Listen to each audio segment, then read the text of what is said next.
The Killing Season. Written by Alex French. Performed by David Drummond.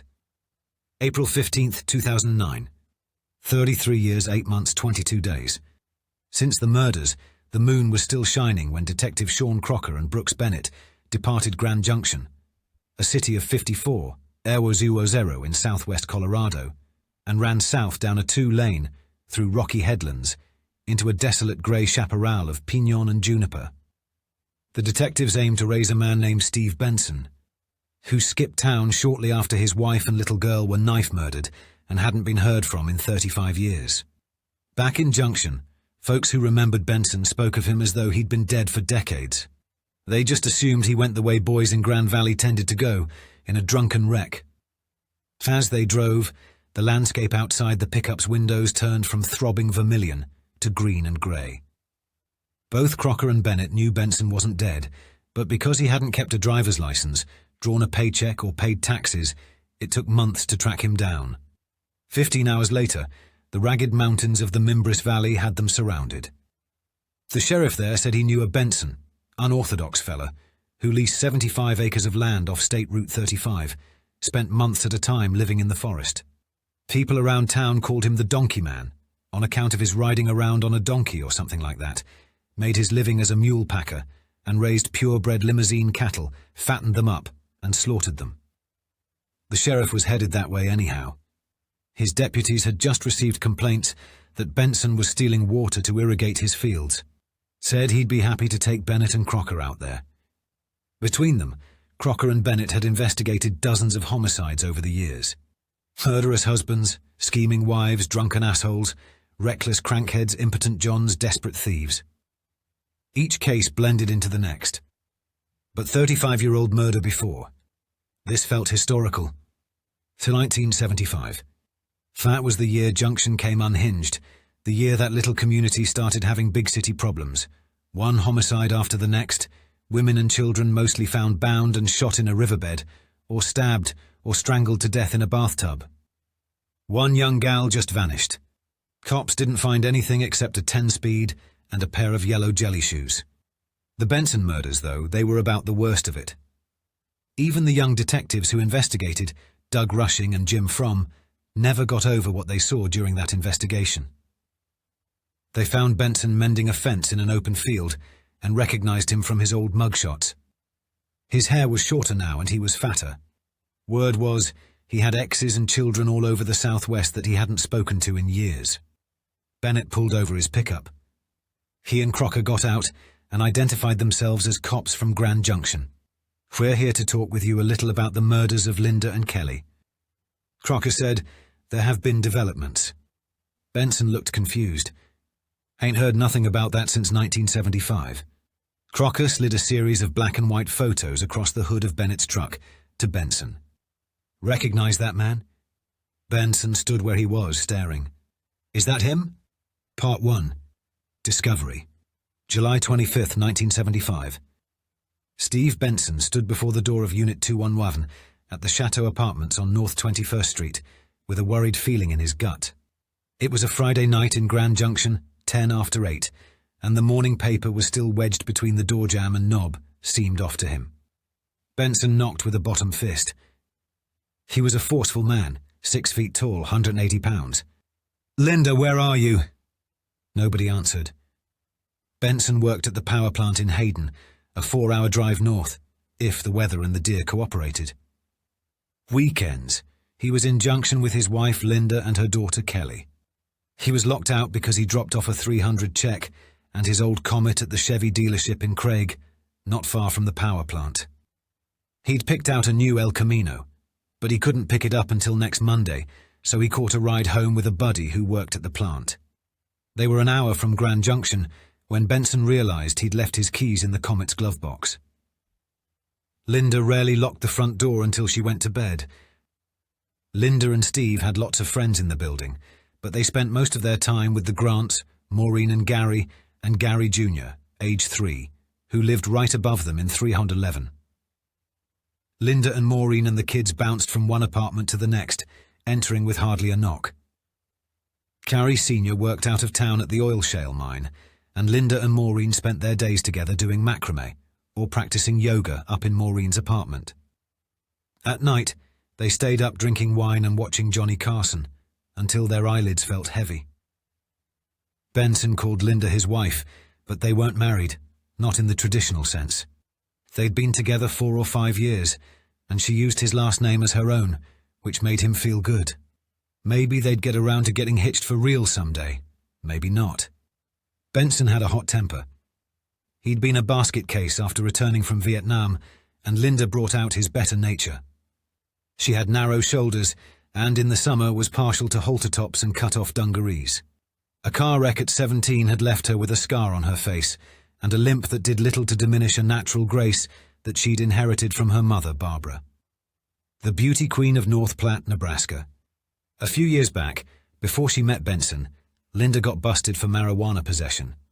And in the mugshot, she wore a wry smile and her long black hair in a loose bun. The last year had been a struggle, though. Linda's sister, Judy, had died of an overdose, and Linda's smiles just didn't come as easily.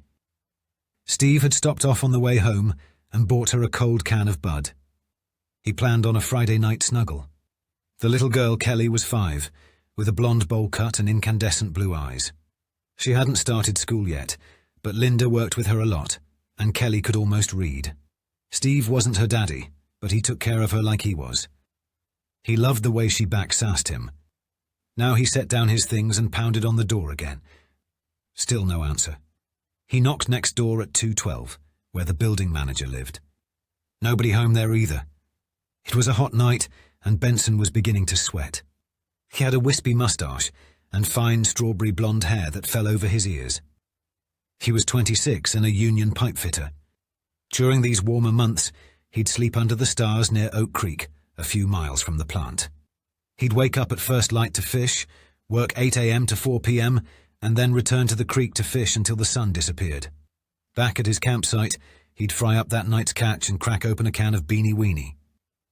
When the weather turned, he and some guys from the plant packed into a motel room and split the charge 8 or 10 ways. Steve made good money up in Hayden, enough to pay the rent and the bills, and leave Linda and Kelley some walking around money. Where is everyone? Benson ran up to apartment 311, banged on the door until Maureen answered.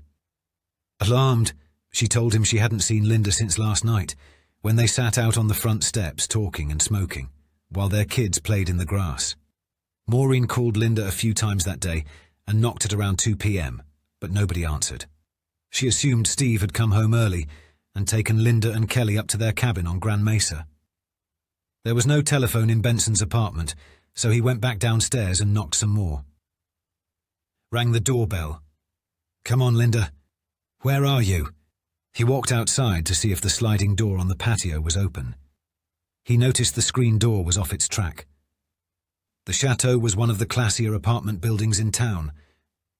It resembled a ski chalet, with twin-peaked roofs and stucco stripes of drab tan and cocoa brown.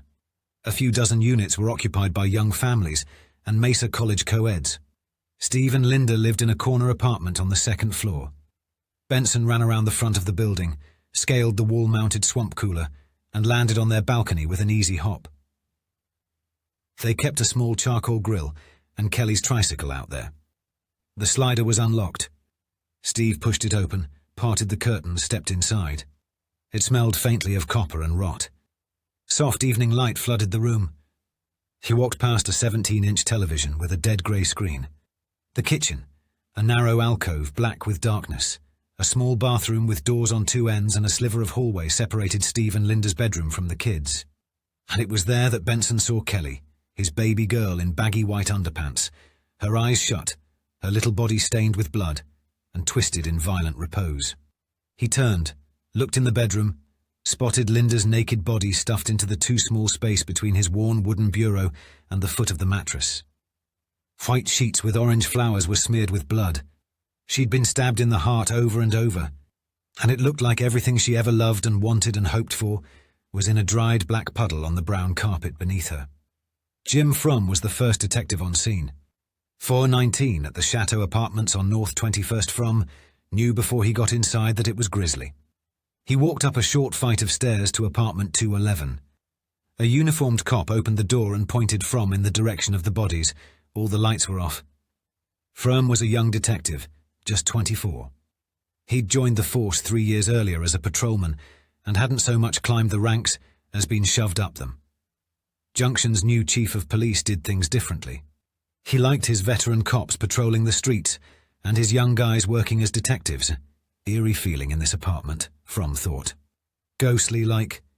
The first sight of the bodies knocked him back on his heels. He was a hammer of a man, forceful, analytical and nasty-tempered. He'd seen death before, traffic accidents, natural causes, the occasional overdose, but never a double murder. He'd mostly investigated burglaries. He walked out by the kitchen and took a deep breath and allowed everything else in the apartment to wash over him. The vase of white flowers, a bowl of spent apricot pits atop a dining table, houseplants and macrame nets, decorative jugs. He looked to the living room through the slats of a brass room divider.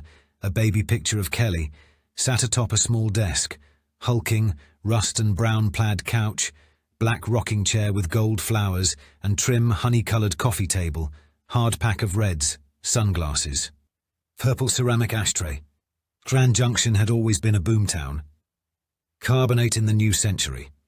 Vanadium in the 1930s. From 1943 to 1945, Grand Junction was the centre of the Manhattan Project's secret mining and refining efforts on the plateau.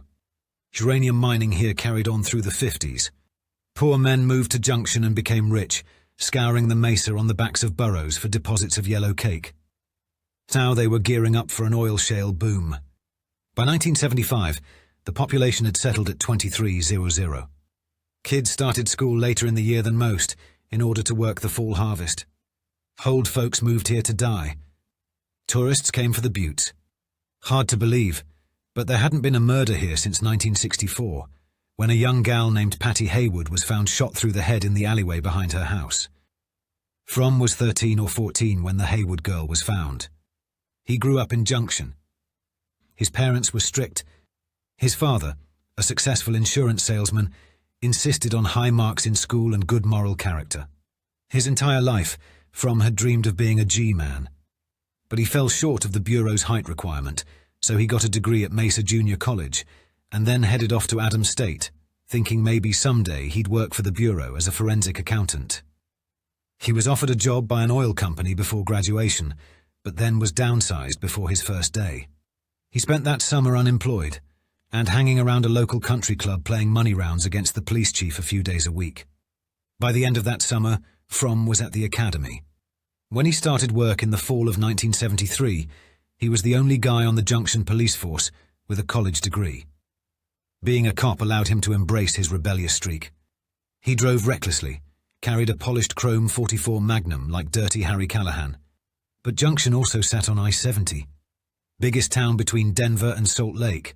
And while there may not have been killings, there was plenty of trouble when the long-haul truckers who passed through town mixed with the migrant workers, the local miners, and farmers. A Mexican drug ring ran pounds of grass into town in the beds of pickup trucks. The transients hanging around the freight yards caused problems too. 4 months earlier, somebody had snatched up a pretty 24-year-old named Denise Oliverson. They hadn't found her body, but discovered her yellow 10-speed under the 5th Street Viaduct by some railroad tracks. Sandals too, but some shit-heel cop had brought them home to his wife. Fromm got his mind right, called dispatch, and told them to send Noel Rewerts, the biggest, meanest patrolman on the force, to guard the door. A crime scene like this was a sacred site. Fromm was part of the 3-man crime scene unit, with detectives Gary Richardson and Gary Hall. Hall had been trained in forensics, evidence collection, fingerprinting, general photography, crime scene processing, advanced latent fingerprint testing. He'd worked murders up and down the Western Slope for years. Before joining the GJPD, with Rewerts guarding the door, the 3 detectives commenced their initial walkthrough at around 10 p. First, Hall snapped photos in the hallway. The apartment's front door showed no signs of forced entry. Next, they shot Steve Benson's pile of belongings. Fromm and Richardson stayed close behind Hall, keeping an eye out for evidence. While laying slips of paper down next to clues they wanted to collect, they could hear dim noises from the street. A cop in uniform cautioned off the perimeter. Emergency lights on the squad car roofs lit up the bungalows on North 21st like a discotheque. A crowd grew. Fromm watched Hall photograph the bedroom furniture and Linda on the floor. Blood everywhere. Runny drops on her face, and neck and breasts and stomach and biceps and forearms and wrists, and all over the palms of her hands. Smeary finger drags from her collarbone down to her breast. Drops on her calf and thigh. Looked like the murderer tried to cut her throat, but couldn't get the blade deep enough. Bunch of stab wounds on the left chest. On the dresser by Linda's body. And across the room, close to the floor near an electrical socket. Hall photographed oblong cast-off spatter. Evidence of the killer's fury. When the coroner arrived, he looked at the body. Noticed a plump drop of blood on the chest that looked out of place. Was the killer hurt? Did he cut himself? He took into account what appeared to be a bloody fingerprint on her left thigh. As he listened to the coroner, Fromm imagined the killer on top of Linda, finishing the kill, then pushing himself up against her thigh. She wore a gold bracelet. Her hands were bunched in loose fists. They moved into the hallway to photograph Kelley from 3 angles. More blood cast off, high and low on the surrounding walls. They sidestepped her body and photographed the bathroom. Lock was busted. Maybe she was hiding in there. And he broke in? She must have been terrified. Blood drops around the rim of the sink. Kelley's foot, tangled in a purple threadbare towel. Brown droplets on the tile floor and the towel too. In the toilet. A single square of bath tissue floated in pale yellow water. The front door opened, and Captain Ed Vandertook strolled right past Rewerts. Vandertook was a seasoned cop, and he'd be damned if he wasn't going to pitch in with the investigation. He'd been at a bar with some other cops. Fromm could smell bourbon's sugary tang on him. He wanted the captain out. Fromm asked politely at first, but the captain didn't budge. Fromm was heating up. He went out into the hallway and grabbed Rewerts. "Get him out of this crime scene," Fromm said, making sure everybody on the scene heard him. "And if the son of a bitch tries to come back in, take out your gun and shoot him." A motorcycle unit was dispatched to the Rocket Drive-In on North Avenue, where Fromm's partner, Detective Doug Rushing, watched Blazing Saddles with his wife and young sons. Like Fromm, Rushing was just 24. He was tall, sandy-haired and handsome. He told his wife to go home straight away after the movie and lock the doors. They lived in a bungalow less than a mile from the crime scene. He got on the back of the bike and they sped up North Avenue, a 4-lane boulevard that at night felt as wide as the Grand Valley itself. Seedy bars, the Timbers and X-Lounge, and roadside motels with kitchenettes and liquor stores advertised in flashing neon. The sky was bathed in the final wash of light. Rushing was a gentle soul. He grew up with sisters. His mother, a housewife, was the sort of woman who put a hot meal on the table every night and kept her mouth shut when her husband beat her. His father was a paratrooper with the 82nd Airborne during the Second World War. He jumped on D-Day, the Battle of the Bulge, and Operation Market Garden. The war never really ended for him. He returned home and found work in the uranium mines.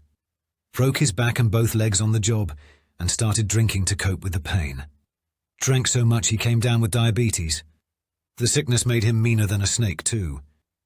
As a young boy, Rushing watched his father fight other men.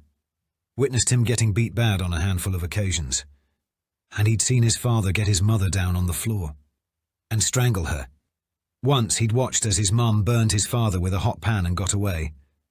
Doug was more frightened of his dad than anything in the world. He also loved the man fiercely. After his father died, Rushing went to stay with his uncle in Oregon. That summer, he worked the strawberry patches and learned to water ski on the Columbia River. His uncle owned a funeral home and kept dead bodies in the basement. When Rushing went back to Junction for school that fall, he started doing drugs and getting in fights. A drunken car chase with the Mesa County Sheriff landed him in jail. He was sentenced to a year of probation. His P.O. helped him go straight. Rushing joined the Army after high school. He never made it to Vietnam, though. After his discharge in 1971, Rushing came home with hopes of being a firefighter, but got hired as a Parks Department cop instead. In time, he transferred over to the PD. He went to the academy in Golden and then learned on the job, breaking up bar fights and policing domestics. He didn't think of his job as being about apprehending criminals. It was about seeing people through the worst moments of their lives. Before being made detective in 1973, Rushing was a patrolman for a short time. He'd been pretty good too. He just naturally knew how to think like a dirtbag, sure. But more important, he could talk to people. And he knew how to listen. He and Fromm got pretty close. Other cops in the department called them Butch and Sundance. They were opposites in just about every way. Rushing, a seasoned sportsman, liked describing a hunting trip he took with Fromm and his father a couple years back. No tree stand. We just sat in the car holding our rifles. Pack of deer meandered by, and Jimmy and his dad jump out of the car and start blasting. Bunch of deer hit the dirt, but neither of them, Jimmy or his dad, was sure which ones they hit. At the crime scene, Lieutenant Ron Smith ordered Rushing to lead a canvass, talk to the neighbours in the building, and get out on the streets and bang on doors. The chateau was packed with hot young women, and Smith wanted to know about peeping toms, flashers, lurkers, and prank callers. Rushing scribbled notes on a legal pad. Jeannie Lou Wilson, in apartment 212, wife of the building's manager, Monty Ray Wilson, had known Linda since high school. They visited nearly every day.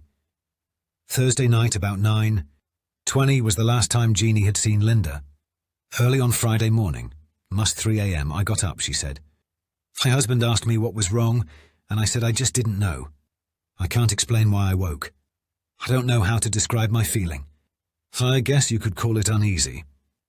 They were real active, Monty Ray interjected. Always going camping and doing outdoor activities, Jeannie interrupted. If she had another boyfriend, I would have known. Lana Lee Turow from apartment 101 recalled a conversation that she, Jeannie Maureen Grant from upstairs, and Linda Benson had earlier in the week. They gossiped about which of the women in the building was playing around on their husbands, and Linda said it wasn't worth it. Because you never get anything out of it, except a guilty conscience. Kathy Bruner from across the hall didn't know Linda too well.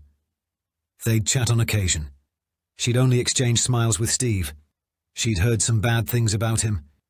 Last night, she arrived home at 11 p.m., went to bed around 3, didn't hear or see anything except for a motorcycle out in the parking lot. Mrs. Brown in 306 reported to Rushing that every day when she returned home from work at about 12. So 5 p.m., she observed a man sitting behind the Dodge dealership in an old red car, only saw him on the weekdays. Also reported getting all kinds of weird calls. Heavy breathing.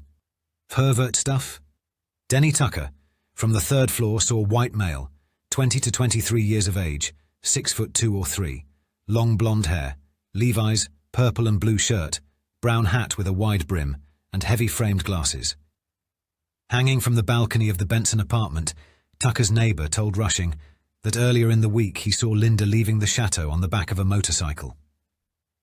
Mr. and Mrs. Turner, a middle-aged couple in 112, knew Linda well. Linda was a close friend of their daughter's back in high school. They also knew Steve Benson's ex-wife, Trixie. They'd heard one night that Steve scared her so bad that she left him for good the very next morning.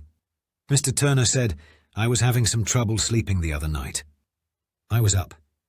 Around 12:30 a.m., I heard something outside. I opened the blinds but didn't see anything. I heard footsteps. Somebody running away. As Rushing made his way from unit to unit, he kept his eyes open for anything that looked suspicious. He ducked his head in the laundry room. On top of the center dryer was a short stack of magazines for swingers. Swinger's Life, for the broad-minded adult. He surveyed the cover, flipped through the pages. Forbidden Sex and Normal Women, a startling new study. Wife swamping in suburbia. Rushing put an evidence marker on the magazines and kept moving. Maureen Grant was packing a bag for her sister-in-law's place in Debec when Rushing knocked on her door. She was in a frenzy.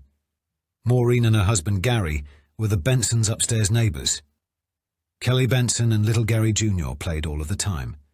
Linda and Maureen often took the kids to Lincoln Park and then out for ice cream. Swimming at the town pool on Tuesdays. Taco Bell on Wednesdays. On Thursday evening at around 5, Linda was up in my apartment, and we were doing yoga when Kelley came upstairs and said there was a man who wanted to talk to her. We leave our doors open and run back and forth, you know. Kelley went back downstairs, but Linda stayed. She didn't want to go. That was strange. Kelley came back up and said their visitor wasn't going away until she came down. Linda finally went.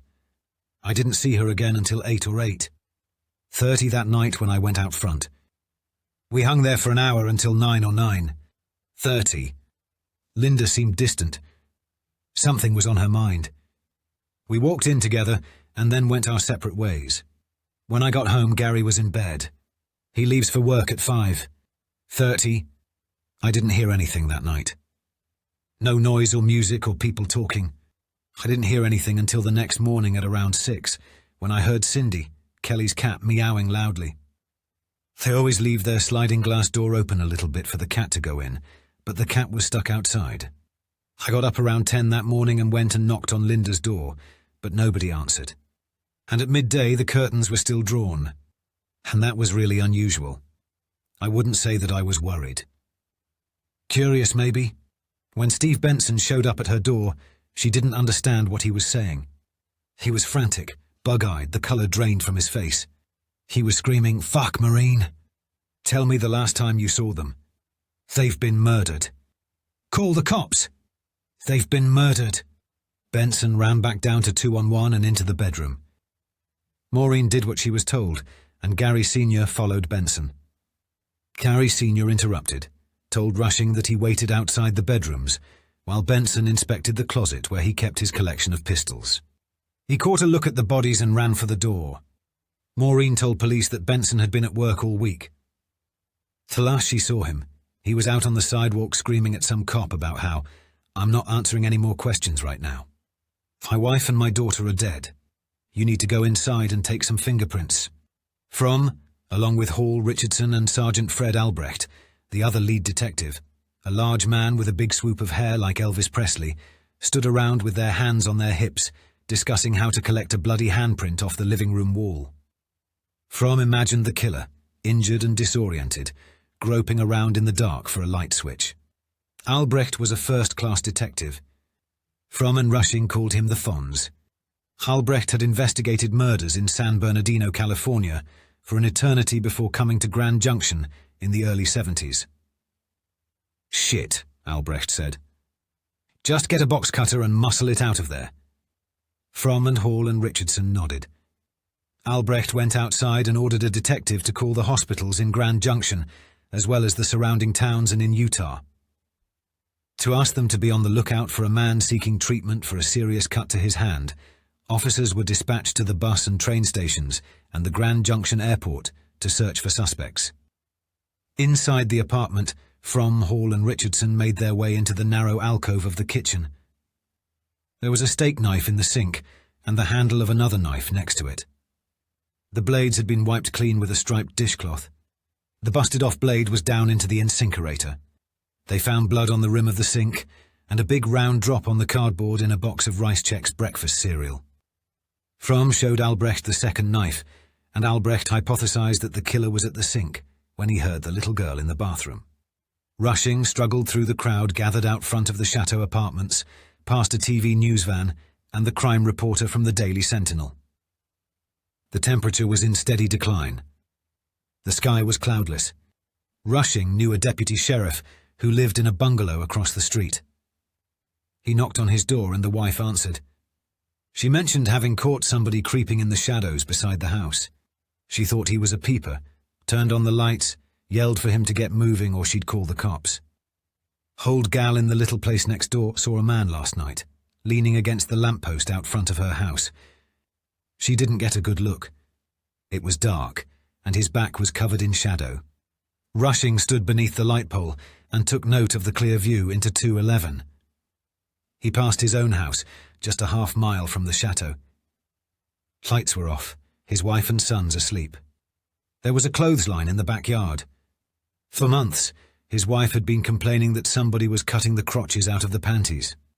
She hung on the line. Rushing and a team of uniformed cops walked the streets until 3 a.m., thumping on front doors, jolting the neighbors from their sleep. "Doug, what on earth are you doing here at this hour?"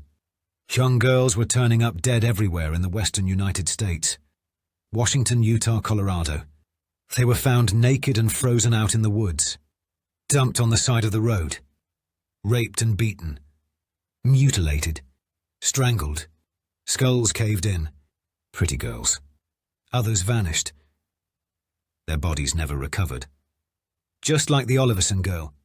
Dozens of girls.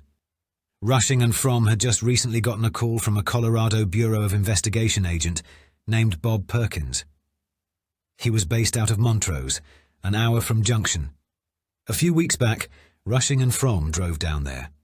Perkins was convinced there was a pattern, that the murders were all committed by the same man, and that this killer started in Washington State in January of 1974 and continued at the clip of 1 or sometimes 2 a month through the summer. They were grabbed at night from their bedrooms or off their college campuses, Central Washington State, Oregon State, Evergreen State, and weren't seen again until some hiker stumbled on their body at Taylor Mountain or Lake Sammamish State Park. There was talk of a suspect referred to as Ted. He lured his victims by playing lame, wore a cast on his arm, and clubbed his victims with it as they helped him carry textbooks or load a sailboat on his car. Perkins figured the killer must have moved down to Utah because there had been another outbreak. October 2nd, 1974. Nancy Wilcox, age 16, last seen riding in a beige Volkswagen Beetle. She still hadn't been found. October 27th, 1974. Melissa Smith, age 17, daughter of the Midvale, Utah police chief, was grabbed on her way to a slumber party. Her body turned up 9 days later, with the same horrific injuries as some of the earlier victims. October 31st, 1974, Laura Aime disappeared to be found a month later in the mountains. Beaten, strangled, raped. The killer traveled, packed a bag and went on hunting trips. In the winter of 1975, he crossed into Colorado. January 12, 1975. A nurse from Michigan named Karen Campbell was grabbed during a weekend getaway with her fiancé to the Wildwood Inn in Aspen. Her corpse was recovered, battered, blood-stained and nude in a snowbank. A month later, March 15, 1975, 26-year-old Vail ski instructor Julie Cunningham disappeared while walking to meet her roommate at a local tavern. Her body was never found. April 6, 1975. Denise Oliverson was snatched just 2 blocks from the Grand Junction Police Department. April 15th, June 26th. July 1st, July 4th. One girl after the next. Gone. Perkins had a book, like a catalogue of the victims. For effect, he laid out a series of 11 photos for Fromm and Rushing to look at. Fromm was stunned. These women could have been sisters. They were all about the same height, usually 5'6" or under. Teens to early 20s wore their dark hair parted down the middle. Their bodies, if found at all, were recovered in wooded areas or parks, or at a bend in a river or by a main roadway. Neither Rushing nor Fromm in their young careers had ever heard of a habitual pattern killer like this. None of their instructors at the academy talked about that, as he helped process the crime scene. Fromm wondered if Ted was in town. Linda fit the description. Young, pretty, long black hair that she parted down the middle. Terrifying thought. Maybe the sort you keep to yourself. Steve Benson sat in a cinder-block room in the Grand Junction police station under the stained asbestos ceiling and waited for Captain Ed Vandertook to begin with the questioning. Vandertook had been debriefed by Sergeant Albrecht and the crime scene team before returning to the station for the interview. Benson was suspect number 1 on account of his being the husband, also an asshole. Vandertook asked him to start at the beginning. When was the last time you saw Linda alive? Last Sunday night? Would have been the 20th of July when he left Grand Junction and went back to Hayden so he could be back to work on Monday at 8 a.m. Linda ever given signs she was afraid to stay by herself? Vandertook wanted to know. Mention she was bothered by anyone? No, Benson said. She talk about anybody at work bothering her. She had a job at Delta Products, but hasn't worked since last June. She took a job for a while to get over the death of her sister Judy. What did she wear to bed usually? It was an odd question, but Benson answered it anyway. She slept in the nude. And Kelley? Panties during the summer, he guessed. Did Linda smoke? Vandertook asked. Marlboros, said Benson. About 15 a day. Did she have any problems with anybody in the family? Benson told Vandertook about Linda's stepfather, Lawrence Himmerite. He had her kicked out of her mother's house when she was 16. Vandertook made a note of this. Old boyfriends? At about 10 to 2 on Saturday morning, Vandertook finished with his questions, so the Mesa County coroner could take scrapings from under the nails of each of Benson's fingers. He plucked hair samples from his head and took a sample of his blood, type A, from his arm and the hunting knife that Benson wore on his belt. The only mark found on Benson was a 1/4-inch scratch on the outside of the wrist. When the exam was finished, the doctor gave Benson some pills to calm his nerves. Then his father came to pick him up. The landscape was so profound that the citizens of Grand Junction felt it was a part of their heritage. Even in the unhappiest of times, the local paper, the Daily Sentinel, ran a page, one photo, vividly illustrating the sublime beauty of life in the Grand Valley. Action shot of a determined cowboy at the junior rodeo. Little gals grooming a sheep. Long-haired teens plummeting off a rooftop and onto a pile of feather-stuffed mattresses. Summer silliness. Chalk outlines were drawn around the bodies of Linda and Kelley Benson. Around 2 a.m., the corpses were placed into zip-up bags and driven to the morgue. Fromm and Rushing and Richardson and Hall remained in apartment 211, collecting, tagging, photographing and logging the evidence until the sun rose again over Grand Mesa. They picked up a newspaper that morning on their way back to headquarters. An old yearbook picture of Linda appeared under the fold on the front page with a factual accounting of the homicides. A woman and her daughter found stabbed to death in the Chateau apartments. When they arrived at the station, the phones were alive. Concerned citizens, hundreds of them, reporting peeping toms and obscene phone calls and peculiar boys that ought to be investigated. They called to report an unidentified male who'd been getting around town exposing his genitals to unsuspecting ladies. Some called the police to say that on the night of the murder, they hadn't seen anything at all that was out of the ordinary. Fromm and Rushing were dispatched to interview rooms, where they took statements from Linda's family and friends. When Barbara Hemmerite arrived at the station, she insisted to Detective Rushing that her ex-husband Lawrence was the murderer. He didn't like Linda or her sister Judy, Barbara said before she was even in her chair. He blames them for our marriage falling apart. He's slipped a cog lately. He stays in that apartment for days on end, drinking. He's become very bold. He said that he's going to get his revenge. As Barbara explained, Linda was hardly 2 years old when her father dropped dead of a heart attack while crossing a marsh during a duck hunt. A few years later, Barbara met Lawrence Himmerite at a North Platte, Nebraska nightclub. He was tall, good-looking, fresh out of the Navy with a panther tattooed on his shoulder. They married a year later, in 1958, when Linda and Judy were 8 and 7, respectively. Lawrence was no good for those girls, Barbara told Rushing. He was always sore at them, even when they were little. Lawrence never hid his jealousy. One night, Himmerite came home full of liquor and tied Barbara up. He turned his back on me and I got free. He caught me and choked me. I couldn't even make any noises. I scratched him so hard that I drew blood.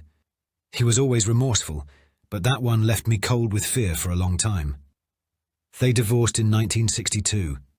On the night he was served the divorce papers, Barbara said, Himmerite was crawling around on the floor, dead drunk and naked. I got away from the house, called the sheriff. Lawrence disappeared to somewhere, so I brought my family to a motel.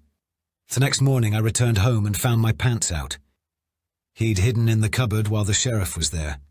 A few weeks later, Barbara married Leonard, a customer at the restaurant where she worked. They weren't together 3 days when Lawrence showed up and informed Leonard that Barbara didn't love him. Barbara couldn't deny it. Leonard got an annulment. While Barbara couldn't stand Lawrence, she couldn't stand being away from him either. By the spring of 1962, they were remarried and Barbara got pregnant. Shortly after their son was born, they separated again. They reconciled and Barbara got pregnant again. They bought a house and lived together, happily sometimes, until Lawrence started running around with other women. In the fall of '68, he left Barbara. He asked for a divorce, and she put it off, so he started pressing her. The ink on the papers was hardly dry when Lawrence called one day with an ultimatum. "It's Linda and Judy or me. Get rid of them, and I'll come home and I'll be good." Linda and Judy were still in high school, but Barbara moved them into an apartment on their own. He was sure that if the girls were out of the way, the marriage would work, Barbara told Rushing. "During those months, I realized it was ridiculous to have my 2 daughters living away from home, and that my marriage wasn't going to work anyway." Barbara brought the girls home and Lawrence moved out. Landing in Durango, where he quickly got another woman pregnant, he and Barbara remained married, though, in and out of each other's lives for the next 5 years. He got in the habit of going to the bar for a few drinks and then banging on Barbara's door late at night. He'd sit in the living room screaming at her until one of the kids called the cops. Rushing himself had been to the house on more than one occasion. After Judy died of an overdose in the spring of '74, Lawrence expected the loss would soften Barbara's heart. "He told me before her death he saw her at the gas station and said that she forgave him," Barbara said. She never would have said that to him. He was trying to get back into the family. Barbara and Lawrence divorced for the last time in May of 1975, just a few months before Linda and Kelley were murdered. He said God would see to it that he got his children back. "He's threatened my life several times." Linda was deathly afraid of him. 6 or 7 months ago, she told me that if anything happened to her, then we should know where to look. But why? Rushing wanted to know. What did Lawrence ever do to make Linda scared? There had to be something Barbara wasn't telling him. Maybe Lawrence disliked Linda, but Barbara had hardly given Rushing anything that would make him think or feel like him, or I could have murdered Linda and the little girl. Barbara took a long breath. There was the one night not long after we were married. Lawrence was out at the bars downtown drinking, and I was home with the girls. They were very young. I woke up and heard one of the girls crying. I got up and walked through the restroom and found the door to the girls' room had been locked. I pounded on the door and heard somebody leaving. I finally got the door open and found Linda naked and tied up.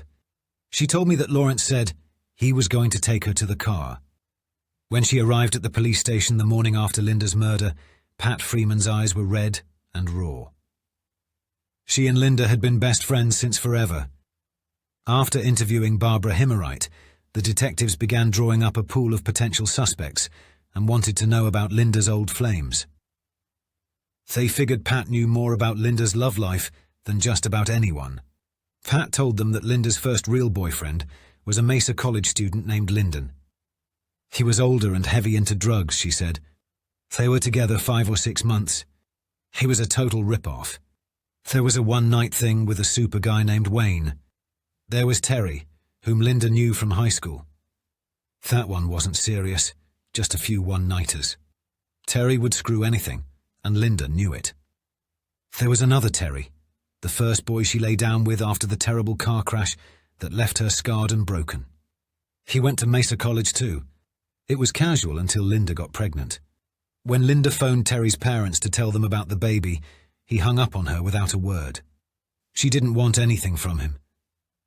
She called back and his mother answered, said she wasn't sure what happened. Terry just dropped the phone and ran for the door. During a long red twilight, Linda rode a tall blonde boy named Bert in the tall grass of a remote nature preserve.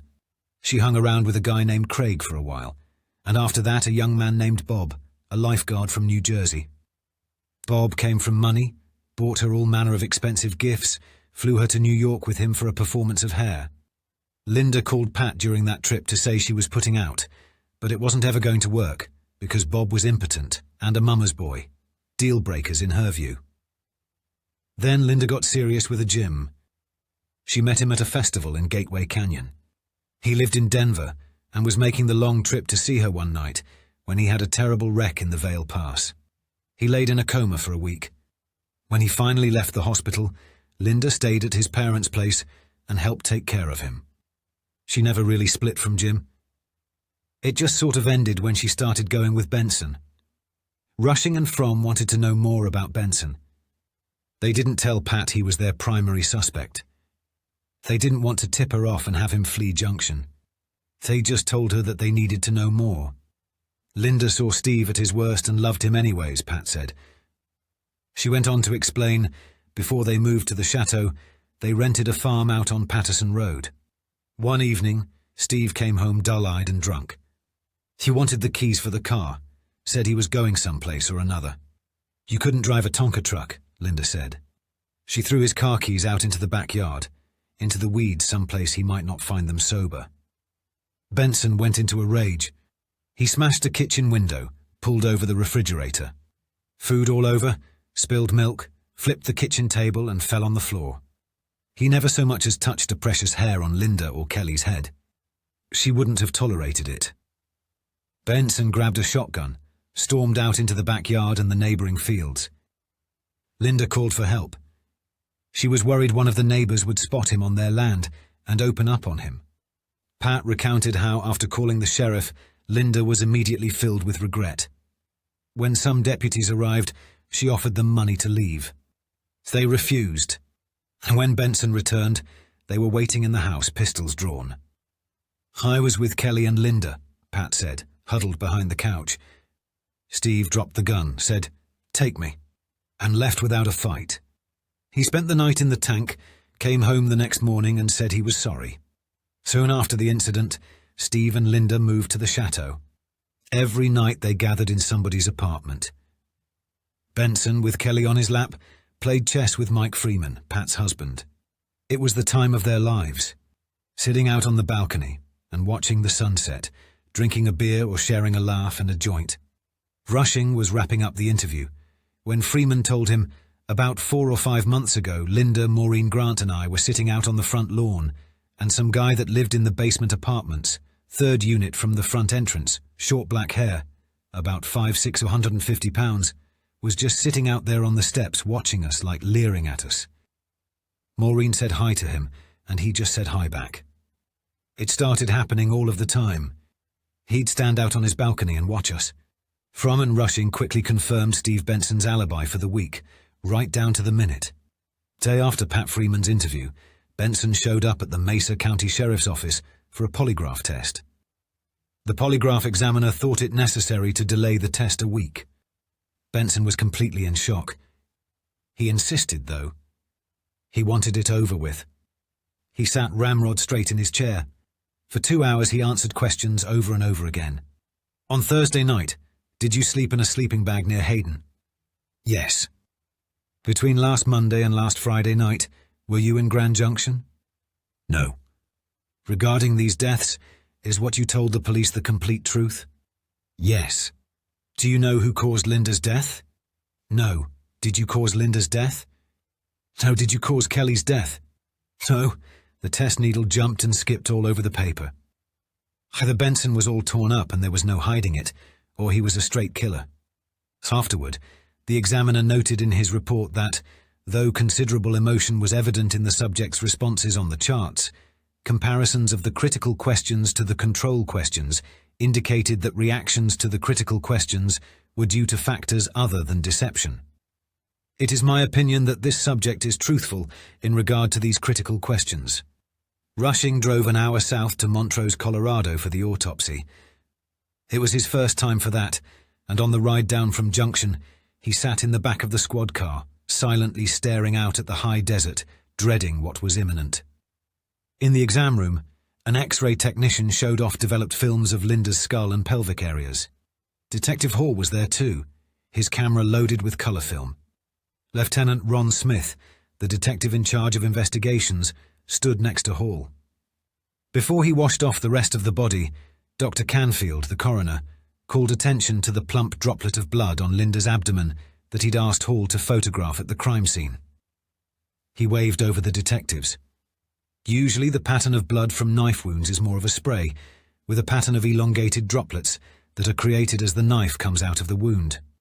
This here, though, has little splatter marks going all the way around the rim, 360 degrees. That doesn't look like blood that came from these wounds. Looks to me like that blood was dropped on her from above. I think your assailant cut himself and was bleeding on the body. A forensic specialist from the Colorado Bureau of Investigation gently scraped off the blood with a scalpel and collected it in a small envelope. Canfield checked for signs of rape. Linda's body was negative for semen. The body was cleaned, and Canfield started his examination, noting a scrape on the bridge of Linda's nose and bruising around the left temple and above and below her left eye. She'd been punched pretty good. He examined slash marks on the neck.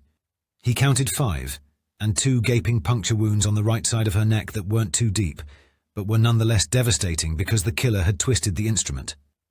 A cross was carved into her sternum between her breasts. She died hard, Canfield said. These incisions on her chest were caused before she was stabbed.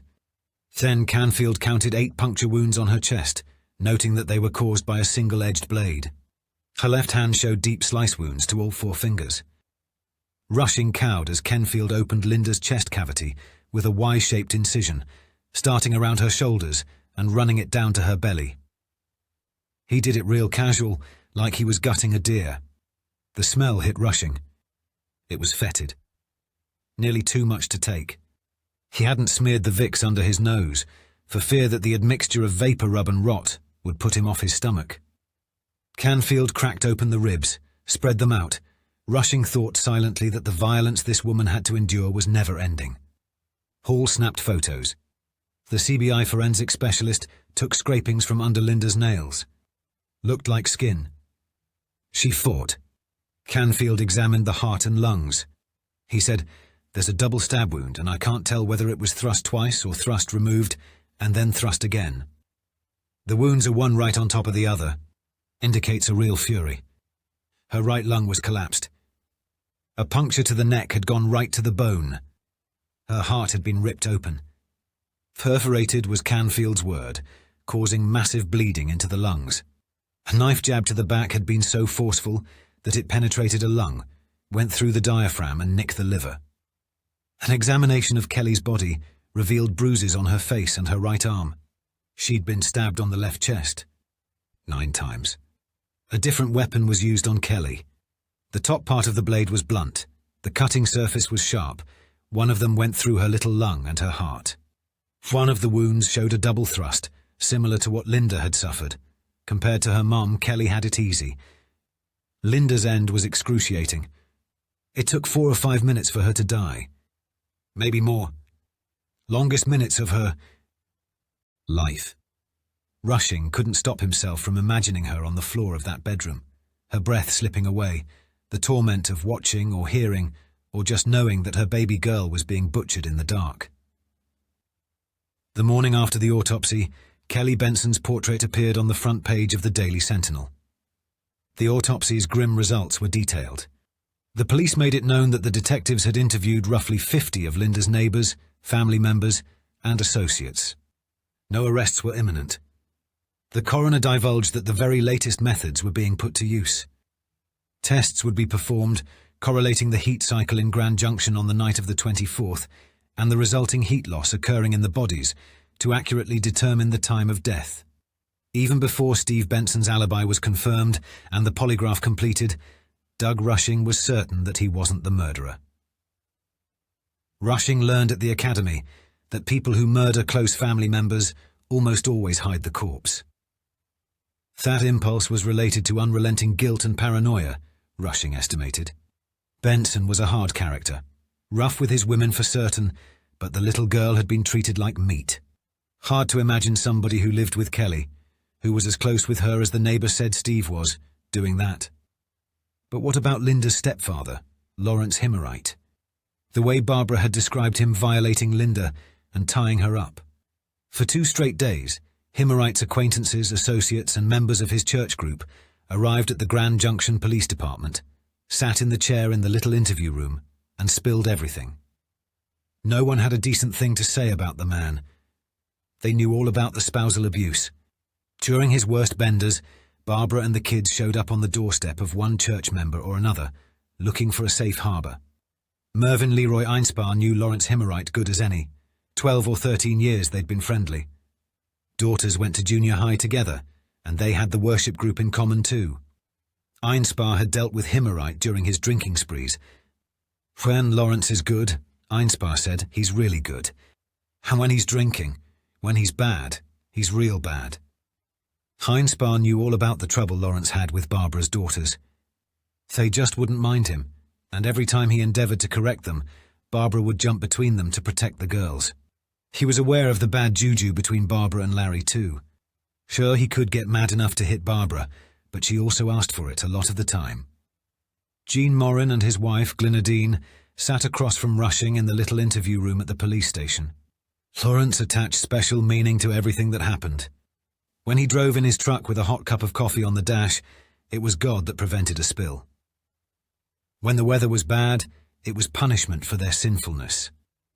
Morin encountered Hemorite the first time, years earlier, when he worked at a mental hospital in Denver. Lawrence was thrown into the drunk tank one night when Morin was on duty. Hemorite demanded water in a metal cup, and when Morin handed it to him, Lawrence hurled the full cup into Morin's face and tried to run for it. Gene was certain Lawrence didn't remember the incident. Hemorite was careful not to allow members of the worship circle to see that side of him. He's preachy about nature and health, and about how the world is going downhill, Gene told the cops. But Hemorite was also suspected of making late-night phone calls to some of the women in the group. Truan's wife, Glyndine, added, "Barbara confided in me that when they were still married, Lawrence insisted on sleeping in twin beds." Barbara objected. She felt she was still too young for that sort of arrangement. Barbara and the kids went along to the gospel meetings until the marriage ended. Over the past few months, Hemorite had been showing up with 4 or 5 ladies from the local rest home, all of them 75 or 80 years old. Most people in the group think bringing in new members, spreading the word, is a good thing. Seems suspicious to me. He pays those women more attention than he ever did his own family. And he drove those girls out of the house before they even finished high school. He used the fact that they were into the drug scene as an excuse. Jean Morin said, "Our kids are the same age as theirs." They'd Lawrence's house to play. They come home once and said that he locked his kids in the closet for long stretches. Sometimes he'd gather those kids up in a dark room and jump out at them. You know, try to scare them. It wasn't playful. He's a very tense, edgy, nervous person. I think he might have a psychopathic personality. But, do you think he could have done something like this? Is he capable of murder? Rushing asked. Gene Morin thought on it. I do. I believe that he'd probably morbidly enjoy it. I think he would enjoy that one act of violence, and that could turn to more. Tammy Hemorite, the firstborn child of the star-crossed union between Lawrence and Barbara, received her driver's license weeks before her half-sister and niece were murdered. Detective Rushing asked all manner of questions about Tammy's whereabouts, and if she knew anybody who'd want to hurt her sister. He wanted to know about her father, too. Tammy frequently borrowed Hemorite's car. She'd keep it for days at a time, before bringing it back to the run-down cottage that he rented, the one with apricot trees in the backyard. When Hemorite wasn't home, Linda sometimes stopped by to steal his fruit. On the day before the murders, Hemorite told Tammy to have the car back to him early Thursday afternoon, the 24th. When she showed up at the appointed time, he wasn't there. Back door was swung open, but Tammy couldn't find him. She drove back to the prefab she shared with her mother and her 2 brothers on Juniper Court. Her little brother Danny said she shouldn't bother going back over. Lawrence had gone to Glenwood Springs to get out of town, to rest for the night. Said he hadn't been sleeping good in his own house. Barbara sent Tammy out on some errands. Gave her a bag of this and that to deliver to Linda. On her way to the chateau, she stopped off at a North Avenue drive-through, where her best friend skidded around the parking lot, delivering hamburgers. Tammy stayed there hours talking, being seen. It was late by the time she broke off, drove by the chateau. The apartment was dark, so Tammy just drove home, fibbed to her mother, said Linda wasn't there and volunteered to go back the next day. Tammy saw Hemorite on the morning of the 25th, hours before Steve Benson discovered the bodies. And he had a foul mood on him. He gave no reason for it. Since the divorce, Lawrence had a habit of appearing at Barbara's place unannounced. Later that night, after Benson came up to the house and broke the news that Linda and Kelley were dead, Lawrence showed up out of the blue. It was late. Fawning, practically. Barbara jumped right up, got in Lawrence's face and reamed him. Flamed him for all sorts of misdeeds, the murders included. Lawrence got angry and fought back. He told Barbara that all this death she was being forced to endure, first Judy's death, And now Kelley and Linda's murders. That was God punishing her for her sins. The way Rushing saw it, if Linda's relationship with her stepfather were a book or a movie, killing her made sense as an ending. Himmerite was the perfect suspect. Arrest record. Tendency toward violence. Hard drinker. Means. Motive. Opportunity. But then Himmerite showed up for questioning under his own free will at 5 in the evening on Tuesday the 29th. He didn't fuss when the cops asked to fingerprint him. Said he was okay with being questioned without an attorney. He acted like a man with nothing to hide. Even gave the cops permission to search his house. And his cars. Rushing led Hemorrhoid into the empty office of a sergeant detective so they could chat. Shut the door. The only light in the office came from the overhead fluorescence in the hallway, leaking through an opaque window. Paperwork on the desktop spread around framed photos of a wife and kids. Pictures of Colorado scenery that had been on the walls since long before this office's inhabitant moved in. Himmerite said he made his living paving and painting lines on parking lots. He wore his hair in a flat top. Rushing pulled his chair right up close, so his knees were between Himmerite's thighs. Something Rushing picked up from the more seasoned detectives in the department. Theory being that sexual predators will shrink, get real defensive, if you get up in their space. They prey on weakness, but can't handle being confronted by strength and aggression. If Himmerite gave off that sort of vibe, then Rushing would know to go rough. Tell me about where you were on July 24th, would you please, Larry? At around noon, I took my son Daniel to Montgomery Ward to buy him a new bicycle. All you bought was a bicycle? 2 pair of slacks, 1 brown pair, 1 blue-grey shirt. Later in the day, I drove up to Glenwood Springs to look over some possible work sites. Arrived around 1900 hours. Checked myself into the Hotel Denver, room 322. Remember what you had on? Only clothing I took with me was what I was wearing. Those blue casual trousers I just bought, and that new grey sports shirt. You said you went to look at some job sites. That's right. Where'd you go afterwards? Back to the hotel. Stayed in the rest of the night. Alone? I was... Nobody saw you there. That's right. Rushing slid to the edge of his chair. His face was right up in hemorrhoids. Rushing wasn't the type to bang his fist or scream. That was more Fromm style. He kept his voice low and cool. Glenwood ain't so far that you can't make the drive back, Larry. Why'd you stay? I'm not sure you're telling me the truth, Larry. I think you might have hurt those girls. Did you kill Linda and Kelley? I didn't. I think you did, Larry. We know all about how you abused Linda. Tell me about the things you did to her when she was a little girl. That was all a big misunderstanding. I was drinking a lot then. I had a rough go of it. Can't blame you for it, Larry. Linda destroyed your marriage. But think about what a relief it would be to just tell me. Unburden yourself. Hemorrhoid looked unsteady. Rushing thought he might just unload his wagon. So he kept pushing, but Himmerite wouldn't back down. Wasn't me. Himmerite claimed he couldn't have done it, that he didn't return from Glenwood until 10 the next morning. He wore the same trousers and shirt he'd worn on Thursday for most of the day on Friday, right up until he left to see Tammy at around 3 p.m. You're lying, Larry. You did this.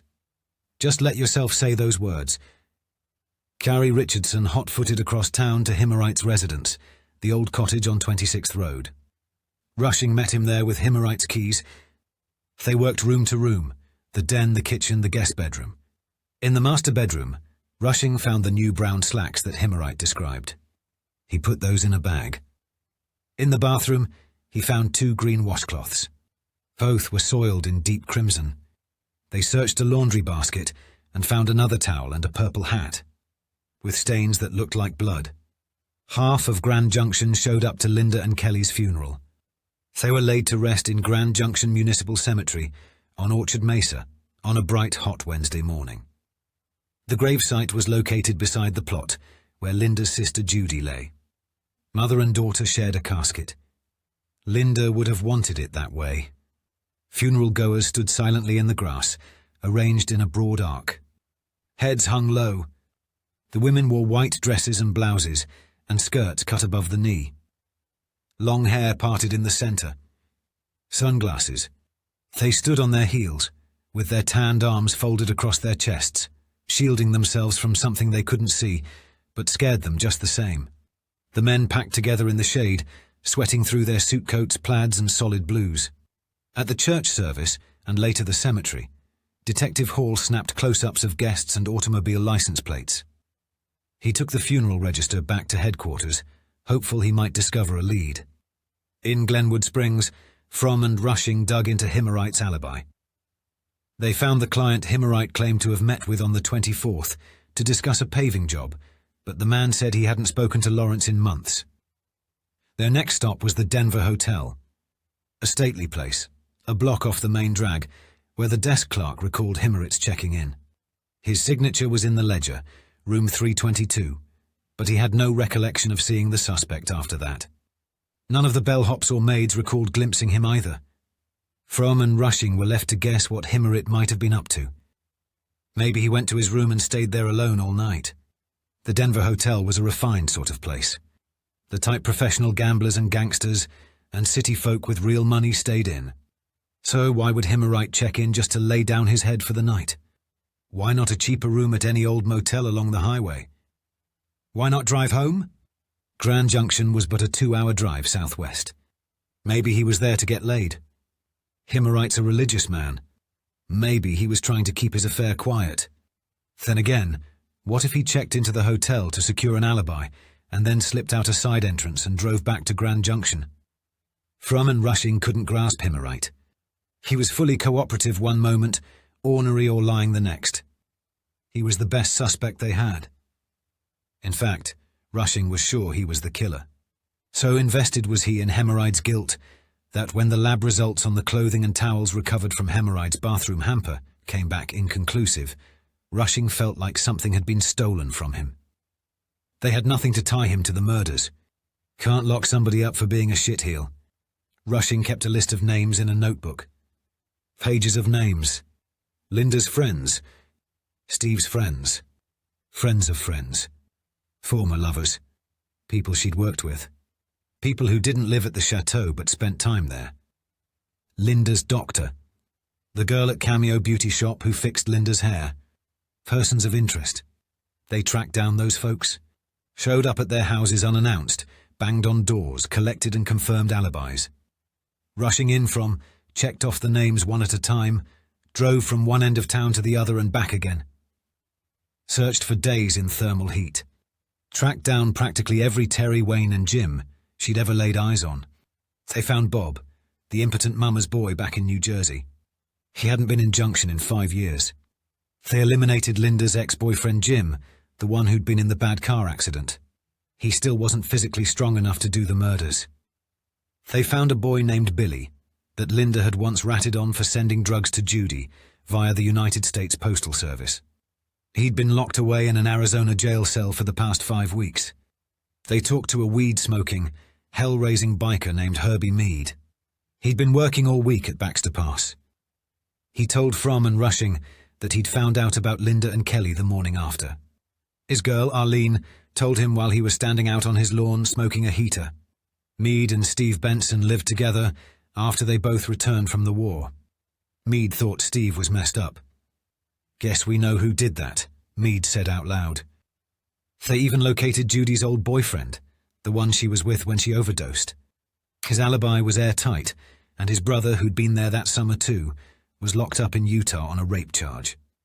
They called Maureen Grant, Linda's upstairs neighbor, into the office again and again and again. Some nights, Maureen would return to her apartment at the chateau, a place that now terrified her, and stand on her balcony for long stretches, watching people on the front lawn. And the traffic on the street. She'd stand out there, going over the story, trying desperately to remember that vital detail that she was almost certain had become buried by the shock of losing her closest friend. She wanted something new to report to the police, something that could change the investigation, so it would all be over. They questioned young men who'd been collared for peeping. A couple of Linda's friends, George and Marty, tipped Fromm and Rushing to a guy named Bob who used to show porno movies at his parties and shoot nude photos. He'd asked Linda to pose for him once. They took a ride after Steve Benson called and told Rushing that before he started dating Linda, she used to take downers and hang out with a guy named Miller, a deer poacher out of Whitewater. Miller was dangerous. A few years earlier, he'd been involved in that Wyoming shootout. You know, the one where Rick Lewis was killed by the cops. They worked leads from the canvas on the night the bodies were discovered, combing through physical descriptions with hopes they'd stumble upon a match to one of their suspects. They had piles of reported incidents of suspicious men they knew they'd never find. Male, 5'10", with blonde hair and dark eyes, turned violent in the lobby of the VA hospital, threw beer can at a nurse. Male, mid-40s, reported near Mesa Avenue, less than a mile from the apartments, with shirt and arms covered in red paint or blood. They kept working the case. They located the man that Mrs. Brown observed every day, sitting in a red Dodge behind the car dealership near the Chateau apartments. Turned out he was on his lunch breaks. They found the young man who'd put the Swingers magazine in the laundry room. Nothing dangerous going on there, just a randy kid trying to create an atmosphere of moral fluidity. Rushing tracked down the boy that Pat Freeman said was creeping around the chateau.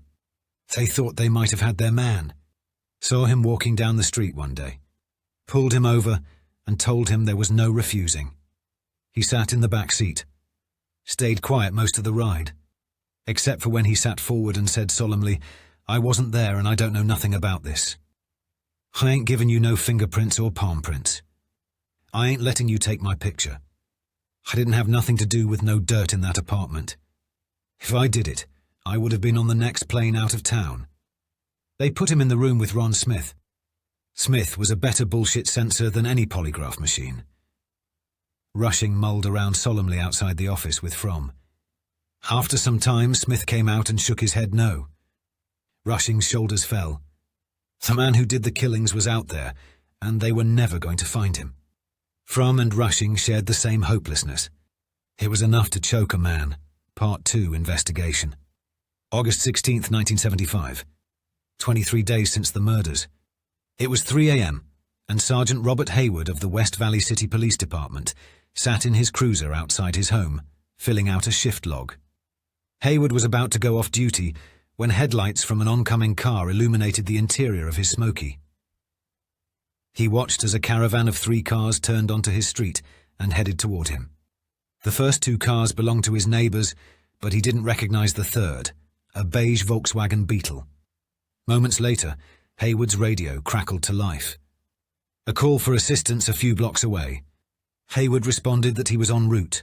He wrapped around the corner fast, his brights drowning out the interior of that unfamiliar Beetle as it sat parked up ahead. He knew that the folks who lived across from where the Beetle was parked were out of town. Their 2 teenage daughters were home, though. West Valley City, Utah is the kind of place where neighbors look after each other. Haywood's light seemed to spook the driver and the Beetle. Sped off. Curious, Haywood gave chase as the Beetle blew through a stop sign and barreled through a blind intersection onto a main road, and then stopped all at once at an abandoned filling station. The driver jumped out of the car and identified himself as a second-year law student at the University of Utah, claimed he'd gotten lost in the subdivision. Toe stink of hooch on the man's breath, Haywood thought. Good-looking kid, too. Clean-cut, dark curly hair, sharp jaw. They chatted for a few minutes, and the longer they stood out there, the more suspicious Haywood became. The young man volunteered that he'd been at the drive-in, watching Paul Newman in the towering inferno, but Haywood knew there was a trio of westerns playing at the theatre. He asked to search the car, and the young man consented. First thing Haywood noticed was that the passenger seat had been removed and placed in the back. There was a box of green garbage bags back there, as well as an ice pick, a flashlight, a ski mask, a pair of handcuffs, and a strange mask made of pantyhose. Haywood had seen enough. He cuffed the man, booked him on charges of evasion. Just something not right about him. If nothing else, Haywood wanted to get the man's name in the books. Guy identified himself as Theodore Bundy. Back at the station, Bundy was printed and photographed. And released. Bob Haywood's brother, Pete, was the local sheriff. The day after the arrest, Bob casually mentioned the young man to Pete, along with the beige Beetle and the burglary kit he found inside. The details set off alarm bells for the sheriff's detectives. A year earlier, Bundy's girlfriend, the daughter of a Utah doctor, called Seattle investigators to report some suspicious behavior. She demanded they call Salt Lake, too. About 9 months earlier, a 19-year-old named Carol Durant had been cuffed and kidnapped at the Fashion Place Mall in Murray, Utah, by a guy who said his name was Ted. Durant survived, and she remembered a beige Beetle. Haywood's detectives placed a call to police in Washington state, where 10 girls, all fitting the same description, pretty long dark hair parted down the middle, had disappeared. Bundy was on their short list of suspects. It wasn't long before the Daily Sentinels, above the fold coverage, went back to children filling peach baskets during the harvest, or the winner of the Miss Wheelchair Colorado pageant. Local stores held their annual sidewalk sales, slowly but surely. Everyday life returned to normal. Meanwhile, Grand Junction was bracing for an oil shale boom. There were fears over an uptick in crime, a housing shortage, overcrowding in the schools. The Colorado West Regional Mental Health Center assembled a committee to examine places in the West where boom-type development left behind social and psychological scars. Excitement grew as the news spread that President Ford would be stopping in Grand Junction during his mid-August vacation. Muhammad Ali trained for his third fight with Frazier. The stock market was in decline. Workers at a local pork plant were on strike. Farmers anticipated a larger apple harvest than they had in '73. Jimmy Hoffa had gone missing, and his family offered up a reward. There was an outpouring of concern over some Vietnamese orphans who'd arrived in the United States. Meanwhile, some people remained focused on Linda and Kelley's deaths. Word around Junction was that the stab wounds suffered by Linda and Kelley formed a particular pattern that linked them to cult killings in California. Tammy Himmerite, Linda's half-sister, told a reporter that every time she saw someone she knew, she had to hear a new theory about the murders. Those rumors caused her great anguish. Weeks passed before the Daily Sentinel's next update into the investigation of the killings. Rushing couldn't manage the schedule he'd been keeping. Sleeping on a sofa in the station, or sneaking home late at night and passing out in his easy chair only to wake at sunrise. He tried making it home on most nights to see his wife and read to his kids. It was hard being home. He'd shut his eyes and see Kelley unzipped on the autopsy slab. No way to get the grind of the bone saw off his mind either. He sorely wanted to talk to his wife about the murders, tell her what he was going through. But they lived blocks from the chateau, and she was already in a panic. She pressed him for all of the details he couldn't share. About the crime scene, the bodies, the suspects. He made the mistake of mentioning his suspicion that whoever was cutting the crotch out of her panties when she hung them on their clothesline might have been responsible for the slaughter, and she flew into a panic and then refused to let it go. Rushing started hanging clean underthings on the line and then sitting by the window in the dark, his breath fogging the glass, waiting late into the night to see if anybody would show. Nobody did. He wondered if his wife was behind the vandalism, couldn't blame her for being attention-starved. Fromm didn't have a family. No girlfriend either. He kept a clean shirt and a toothbrush in his locker. He slept on a sofa down in the break room, where he could catch a few hours undisturbed. A couple times a week, he'd jet home for a shower at around sunrise, then go right back to the station early to flip through the contact cards and reports that the patrol cars compiled the previous night. He stayed late to type his reports, then he'd hit the streets.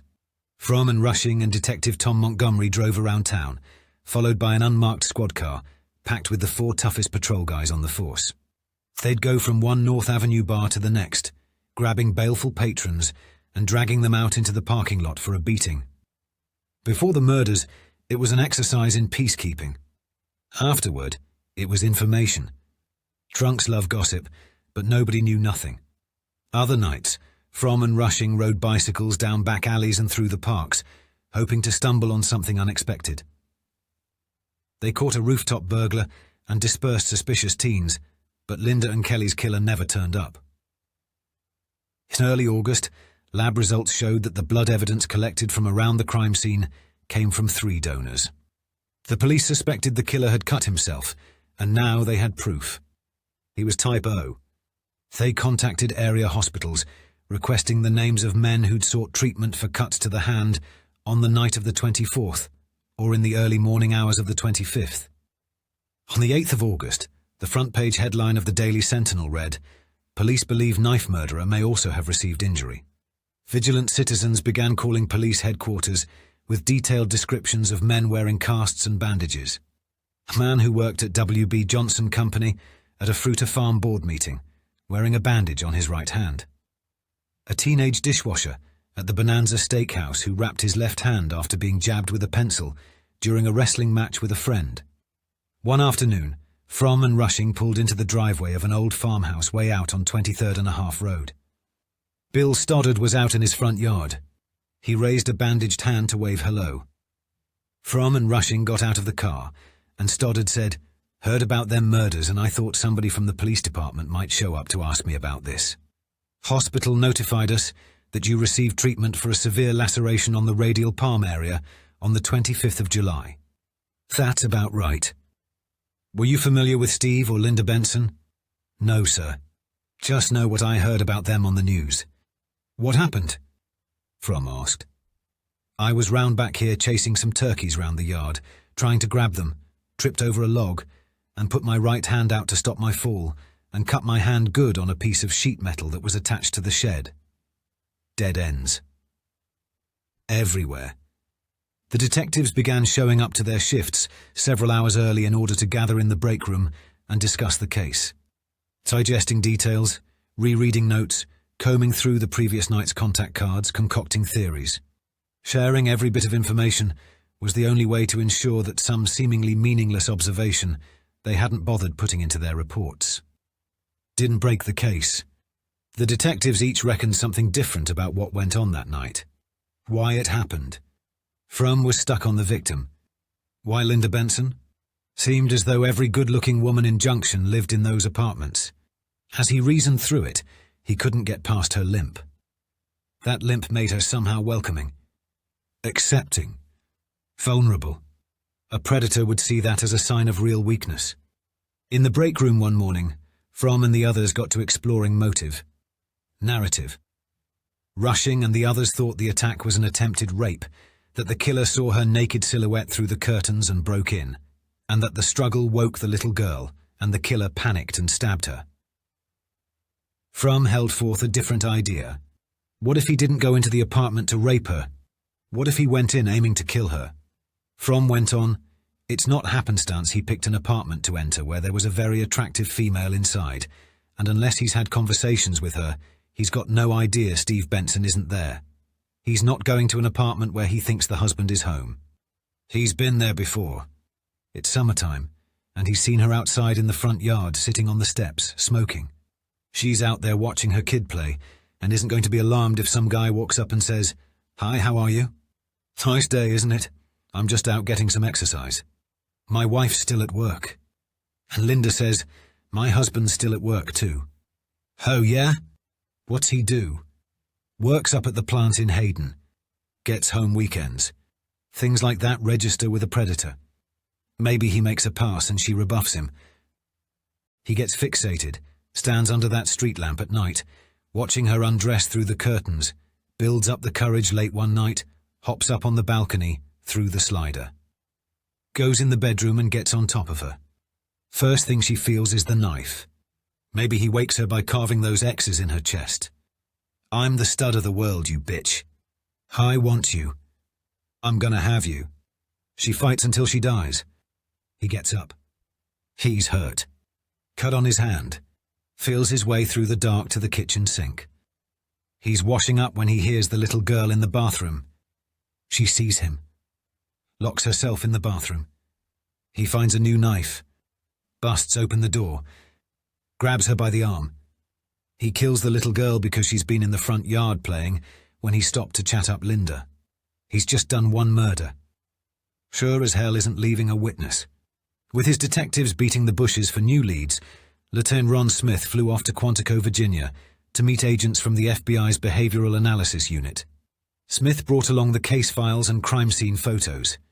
He stayed a week, working through everything with them, answering their questions, and returned to Grand Junction with a psychological sketch of Linda and Kelley's killer. White male, 14 to 17 years of age, lives with his mother, has no father figure in the home, little parental supervision, low income, lives within a mile of the Chateau apartments, and may have done some work in the neighborhoods. May have watched victims, maybe a window peeper, may have mutilated animals, maybe a fire starter, poor student, not bright, avoids gym classes at school due to organ inferiority complex. Smith called his report back to Grand Junction, and his detectives got to digging. They went to the local high school and started with a list of boys who lived within a 10-block area of the Chateau apartments. They made another list of boys from the high school who'd been stopped by the police and a list of boys who'd received poor marks in P. E. They made a list of kids who got carted by the blue and whites late at night. They talked to teachers at the high school. Who was bullied? Who had poor attendance? Who scares you? Which boys avoided the locker room? Hand a list of young men who lived in that 10-block area and didn't have a mother or father. Boys who lived in foster homes. They annotated the list. Prowler call? Cross tattooed on forehead. Indecent exposure. Kills animals. Wearing bandage. Dropped out. Peeping Tom call. Found wearing binoculars. More lists. More dead ends. So the detectives expanded the killer's profile. They checked in with painting and landscaping crews about what work had been done in the area of late. They went down to the Postmaster General's office and inquired about the employees who made deliveries in a 12-block radius around the Chateau apartments. At a meeting with all of the post office supervisors, the police outlined key elements to the profile. White male, lives alone, subscribes to more than one adult magazine, lived and worked in the area. The Postal Service returned a short list of names. The first belonged to Fromm's closest friend, a golf buddy. A man who wouldn't whack a mosquito if it were biting him. That was the day Fromm knew. They'd never catch the killer. By the middle of August, nearly a month since the murders, the Grand Junction police had conducted 198 interviews and filed 252 reports in service of their investigation into the killings of Linda Benson and her daughter Kelley. All viable leads had been exhausted. Short of a hot tip or a man walking in off the street to confess, there was nothing left to investigate. Neither Fromm nor Rushing could stand the thought of the killer out there, free, a bitterness worse than death. For a brief time, Fromm and Rushing returned to their normal lives as much as they could.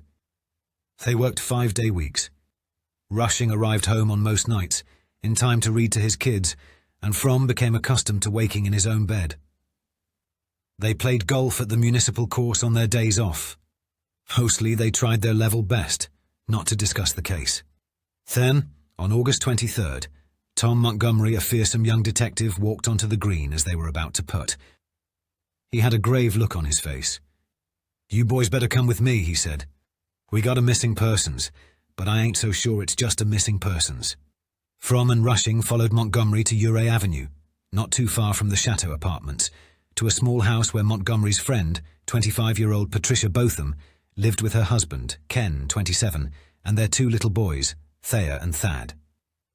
They stood out on the lawn, and Montgomery laid it out for them. Kenny says he returned from an overnight trip to Uray and found his boys there alone. Mother was gone, so they'd been eating cookies all day. Bed was unmade. Clothes were still in the closets. He says his missus would never have left the kids here on their own. "You remember the last time we were here?" Montgomery asked Rushing. A few months earlier, Montgomery and Rushing were driving by the Botham house when Thea, the older boy, hit their cruiser with a rock. Montgomery stopped the car, brought the boy to his mother. She asked Rushing and Montgomery to step inside. She trusted Montgomery. They were family friends. "I think Kenny's going to kill me," she said. "Can you take his guns? Get him out of the house?" Montgomery knew the Botham's marriage was unhappy. Ken Botham was a notorious prick. Montgomery and Rushing rounded up the firearms and brought them to the station. Not long after the paperwork was completed, Botham showed up with his lawyers and reclaimed his property. Now, weeks later, Fromm and Rushing walked across the street to the brick house with a small wishing well in the front yard, the Miracle residence. Nobody answered, curtains drawn. Car in the driveway.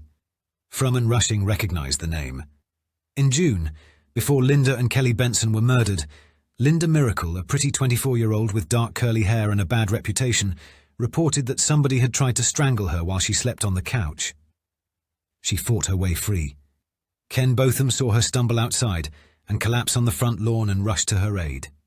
She went to the hospital to be treated for blood in her lungs. Rushing and Fromm looked around in the backyard and then knocked again on the front door. No answer. But the door was open. The place was a mess. Half-eaten dishes of spaghetti and sauce still on the dining room table. In the kitchen, the stove burners were switched on. A nearly empty bottle of pink Chablis remained on the coffee table in the living room. Mrs. Miracle's 2 little boys were missing too. Rushing, Fromm and Montgomery canvassed the neighborhood, learned that Miracle was separated from her husband, Dewey. The Bothams frequently checked in on her. She was close with her in-laws. A neighbor down the street on the corner said she'd heard a piercing scream at about 1:30 a.m. People in the house across the street heard the same sound. Thought it might have been a dog or a car hitting the brakes, so they didn't call the police. Fromm and Rushing tailed Ken Botham as he left his house in a Toyota Land Cruiser and drove to see his mistress, a pretty young woman named Marie Griffin. Botham was an odd sort. Man had a genius IQ. Rushing could tell right away when he started rapid fire, quoting statistics from the FBI about the odds of finding a missing person decreasing exponentially the longer they're gone. Rushing's cousins lived across the street from Marie Griffin, and the 2 cops stayed there all night, watching for Botham from a living room window. He never came back out. Suspicious behavior, they thought. A man's wife goes missing, and he immediately stays the night with another woman. They broke off their surveillance the next day to meet with Dewey Miracle, Linda Miracle's husband. A truck driver, Dewey had been on a run to Los Angeles to pick up produce. He and Linda weren't divorced, but he'd been living with his parents. If Linda Miracle had decided to take off, she wouldn't have told Dewey. Fromm and Rushing met Montgomery back at Uray Avenue. Patricia Botham was still missing. Her husband, Ken, wasn't around either. But he left a note on his door, giving the police permission to search the premises and take whatever they needed. During the search, Fromm ventured deep into one of Botham's file cabinets. He found a manila envelope containing black and white photos of Marie Griffin, naked, under a juniper tree. The cops continued to refer to the case as a missing persons. No bodies, no homicides, no signs of forced entry or struggle in either house. They didn't know what they were looking at. No fingerprints were taken. No crime scene photos snapped. Over the coming days and weeks, Rushing and Fromm conducted dozens of interviews, built profiles of each woman. Patricia Botham was a good Christian woman. Her father was a professor at Bob Jones University in Greenville, South Carolina. She kept company with women in her Baptist church. Excellent housekeeper. Meanwhile, neighbors reported that Linda Miracle was given to staying out late and sleeping in. Her house was a disaster. Her children, who spent most of their time with their grandparents, suffered neglect. There was a constant stream of boyfriends in and out at all hours.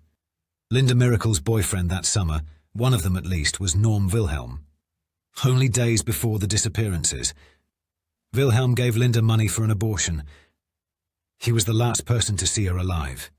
He had dinner with Linda Miracle and her kids that night. At around 8 p.m., she wore a blue jumper and a white blouse. Rushing found it wadded up on the floor in her bedroom. Wilhelm told the cops that after finishing their dinner, they sat in the living room drinking that bottle of Chablis. Wilhelm left at 30 p.m. because he was tired and wanted to be alone. He went home and listened to records until 2 a.m. Linda Miracle also had an on-again, off-again relationship with a Mesa County Sheriff's deputy named Truman Haley. Haley was married to another woman and claimed he was out on patrol that night, miles away from Uray Avenue. Linda Miracle's sister-in-law told the cops that, on the day of the disappearances, she visited Linda's house and overheard her on the phone, tenderly telling the person on the other end she loved him and was so sorry she'd been ignoring him, revealed afterward that she was talking with Haley. He'd finally worked up the courage to leave his wife, and so she should end things with Norm Wilhelm. Before hanging up, he said he'd be over later that night. It would be difficult to find 2 women more different than Linda Miracle and Pat Botham. And yet they were close. Linda did laundry at the Botham's house, and they went grocery shopping together. Pat had been trying to get Linda to check out her church, try as she might to keep up appearances. Pat Botham's marriage was a wreck. She'd talk about leaving Ken. Linda Miracle had a divorce hearing pending too. Later, Ken Botham and Dewey Miracle walked slowly through their homes, searching for irregularities. They found purses, suitcases, eyeglasses, packs of cigarettes, empty suitcases, items women don't leave behind when they're taking a trip. Their cars were in their driveways too. Odd that one of Patricia Botham's tennis shoes turned up in Linda Miracle's station wagon. Standing before his wife's closet, Dewey Miracle told the police, "My wife could pack a few suitcases of clothes, and I wouldn't know what's missing." Ken Botham noted that his wife's bathrobe, new red nightie, and one blue tennis shoe were gone. Pat and Linda and the kids never returned. The police tailed Kenneth Botham day and night. Detectives Montgomery and Richardson drove up and down the road to Ouray, the tiny box canyon, 2 hours distant, where Ken Botham claimed he stayed the evening of the disappearance.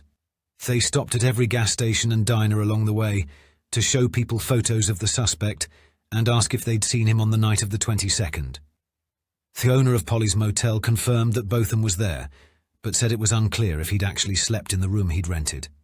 2 weeks passed, and no bodies were recovered or arrests made.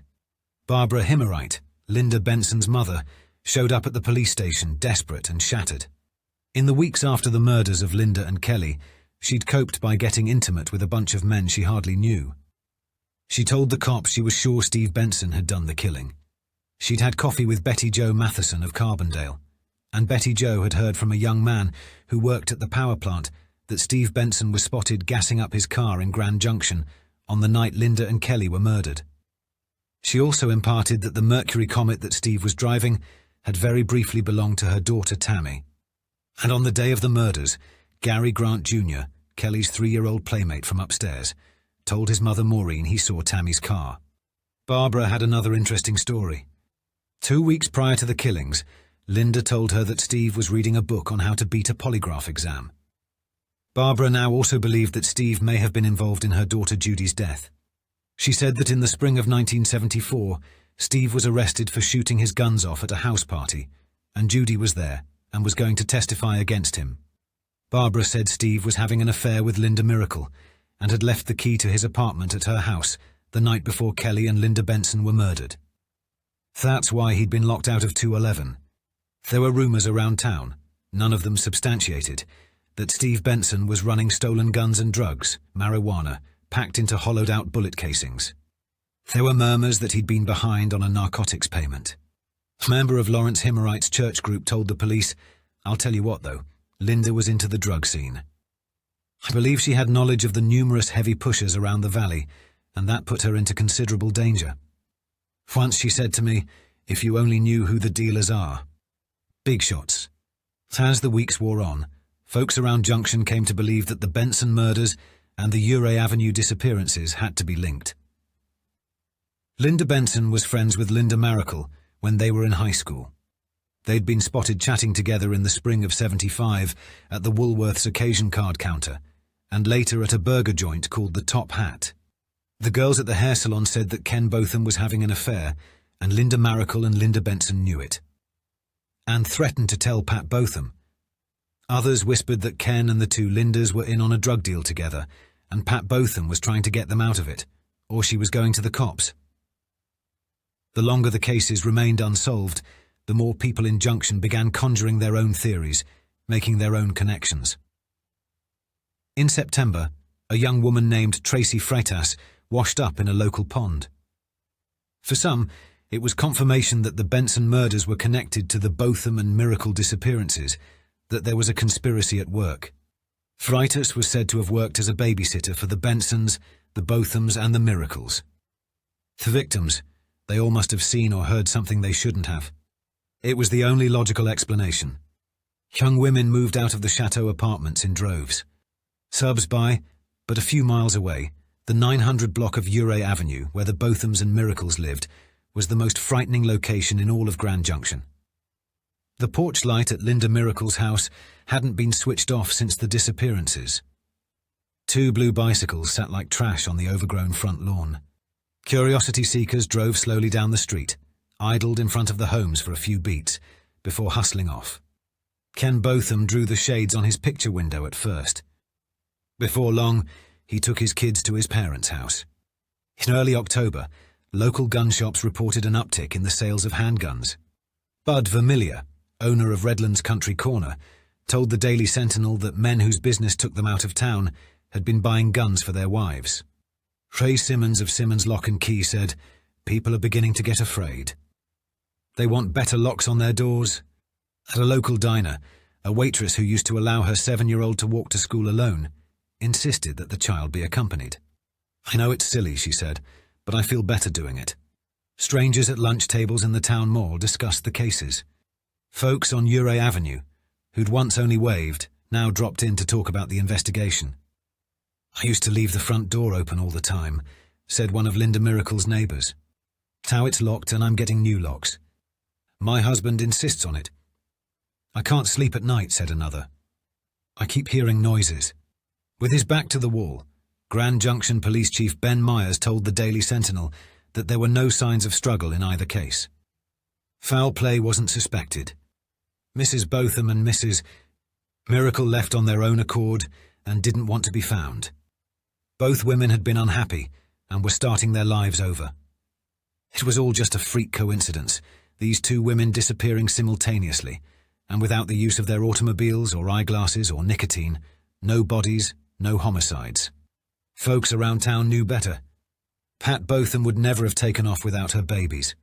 A panic broke out. To keep the peace, Myers was forced to put his officers on overtime. Another month passed. Leads that once seemed promising withered. In early September, Linda Miracle's family offered a €5 reward for the return of Linda and her kids. "The police are so evasive and don't offer many answers to our questions, Mrs." Miracle told the Daily Sentinel. "Maybe they think it's none of our business." On the 10th of September, the Daily Sentinel ran a story about the police department's failures in the Benson and Botham cases. The paper suggested that the detectives working the murders were too green to solve the mysteries. Chief Myers told the press they were doing everything they could. They'd interviewed suspects from Grand Junction to California to Mexico City and operated under the assumption that somewhere down the road both cases would be cleared. 2 more weeks passed with no leads. The only tip the $500 reward yielded came from a local astrologer, frustrated. They hired a former FBI man who lived in town as a private investigator. In late September, 5 weeks after the disappearances, a maintenance crew was dispatched to replace ties on the Denver and Rio Grande Railroad, about 18 miles south of Grand Junction, way out in the middle of nowhere, along the Gunnison River. As they worked, they were overcome by a powerful stench. They walked down to the riverbank, and through a small eddy in the willows, found a woman's decaying corpse bobbing in 14 inches of water. Her arms extended over her head, blouse clinging to her midsection, a 30-pound angle iron bar fastened to her waist. When the police revealed the details of their discovery, Ken Botham inquired about the condition of the corpse. Was it badly decomposed? It should have been, he said, since the alkaline levels in the water around there were so high. The police and sheriff rushed to the scene to investigate. One of the sheriff's deputies commented, "Whoever put her here was familiar with this area. He knew where he could find something to weigh down the body." That afternoon, the body was brought to a nearby hospital for examination. Word of the recovery spread, and a newspaper reporter contacted Linda Miracle's mother-in-law. "Police ain't been here with any news. Gives you a creepy feeling. Every time the phone rings, I jump." The county medical examiner required dental records. Pat Botham and Denise Oliverson, the missing girl whose bike and shoes were found in town by the 5th Street Viaduct, were quickly ruled out. Linda Miracle didn't go to the dentist. Cops figured there might be more bodies in the water. So the next day they returned to the river and searched a mile in both directions. Nothing. To Railroad 2 turned up nothing. They kept at it. And a week after the initial discovery, a search party found another female corpse floating by a railroad bridge. That afternoon, Ken Botham went to the police station to view belongings found on the second body and identified his wife's high school ring and wedding band. Hours later, he mournfully recalled to a reporter how Pat had so loved going to the area where her body was recovered to photograph their kids. At sunup the next day, 2 detectives waited in the river under the railroad bridge. After hours of searching, a 3rd body turned up. A young boy, killed with a single gunshot wound to the back of the head. Coroner said it looked like a .22 caliber bullet. The body had been weighed down with a railroad iron too. A bulldozer was sent to the river to shove away water in shallow spots. Less than an hour later, the detectives found a 4th body. Another little boy. Fromm and Rushing were there, helping with the search. The corpses were fitted into bags, and the lawman on the scene solemnly escorted the deceased through the scrub grass to the bed of the coroner's pickup truck. Afterward, Rushing and Fromm returned to the river to determine where the bodies had been dumped. They followed the currents upriver to an old bridge and found blood all over the structure. One of the deputies speculated it could be human blood, but the bridge was also a favourite for local vermin hunters.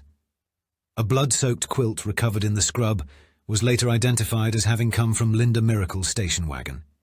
On the way back to their cruiser that day, Rushing and Fromm walked past an odd-looking juniper tree in a clearing.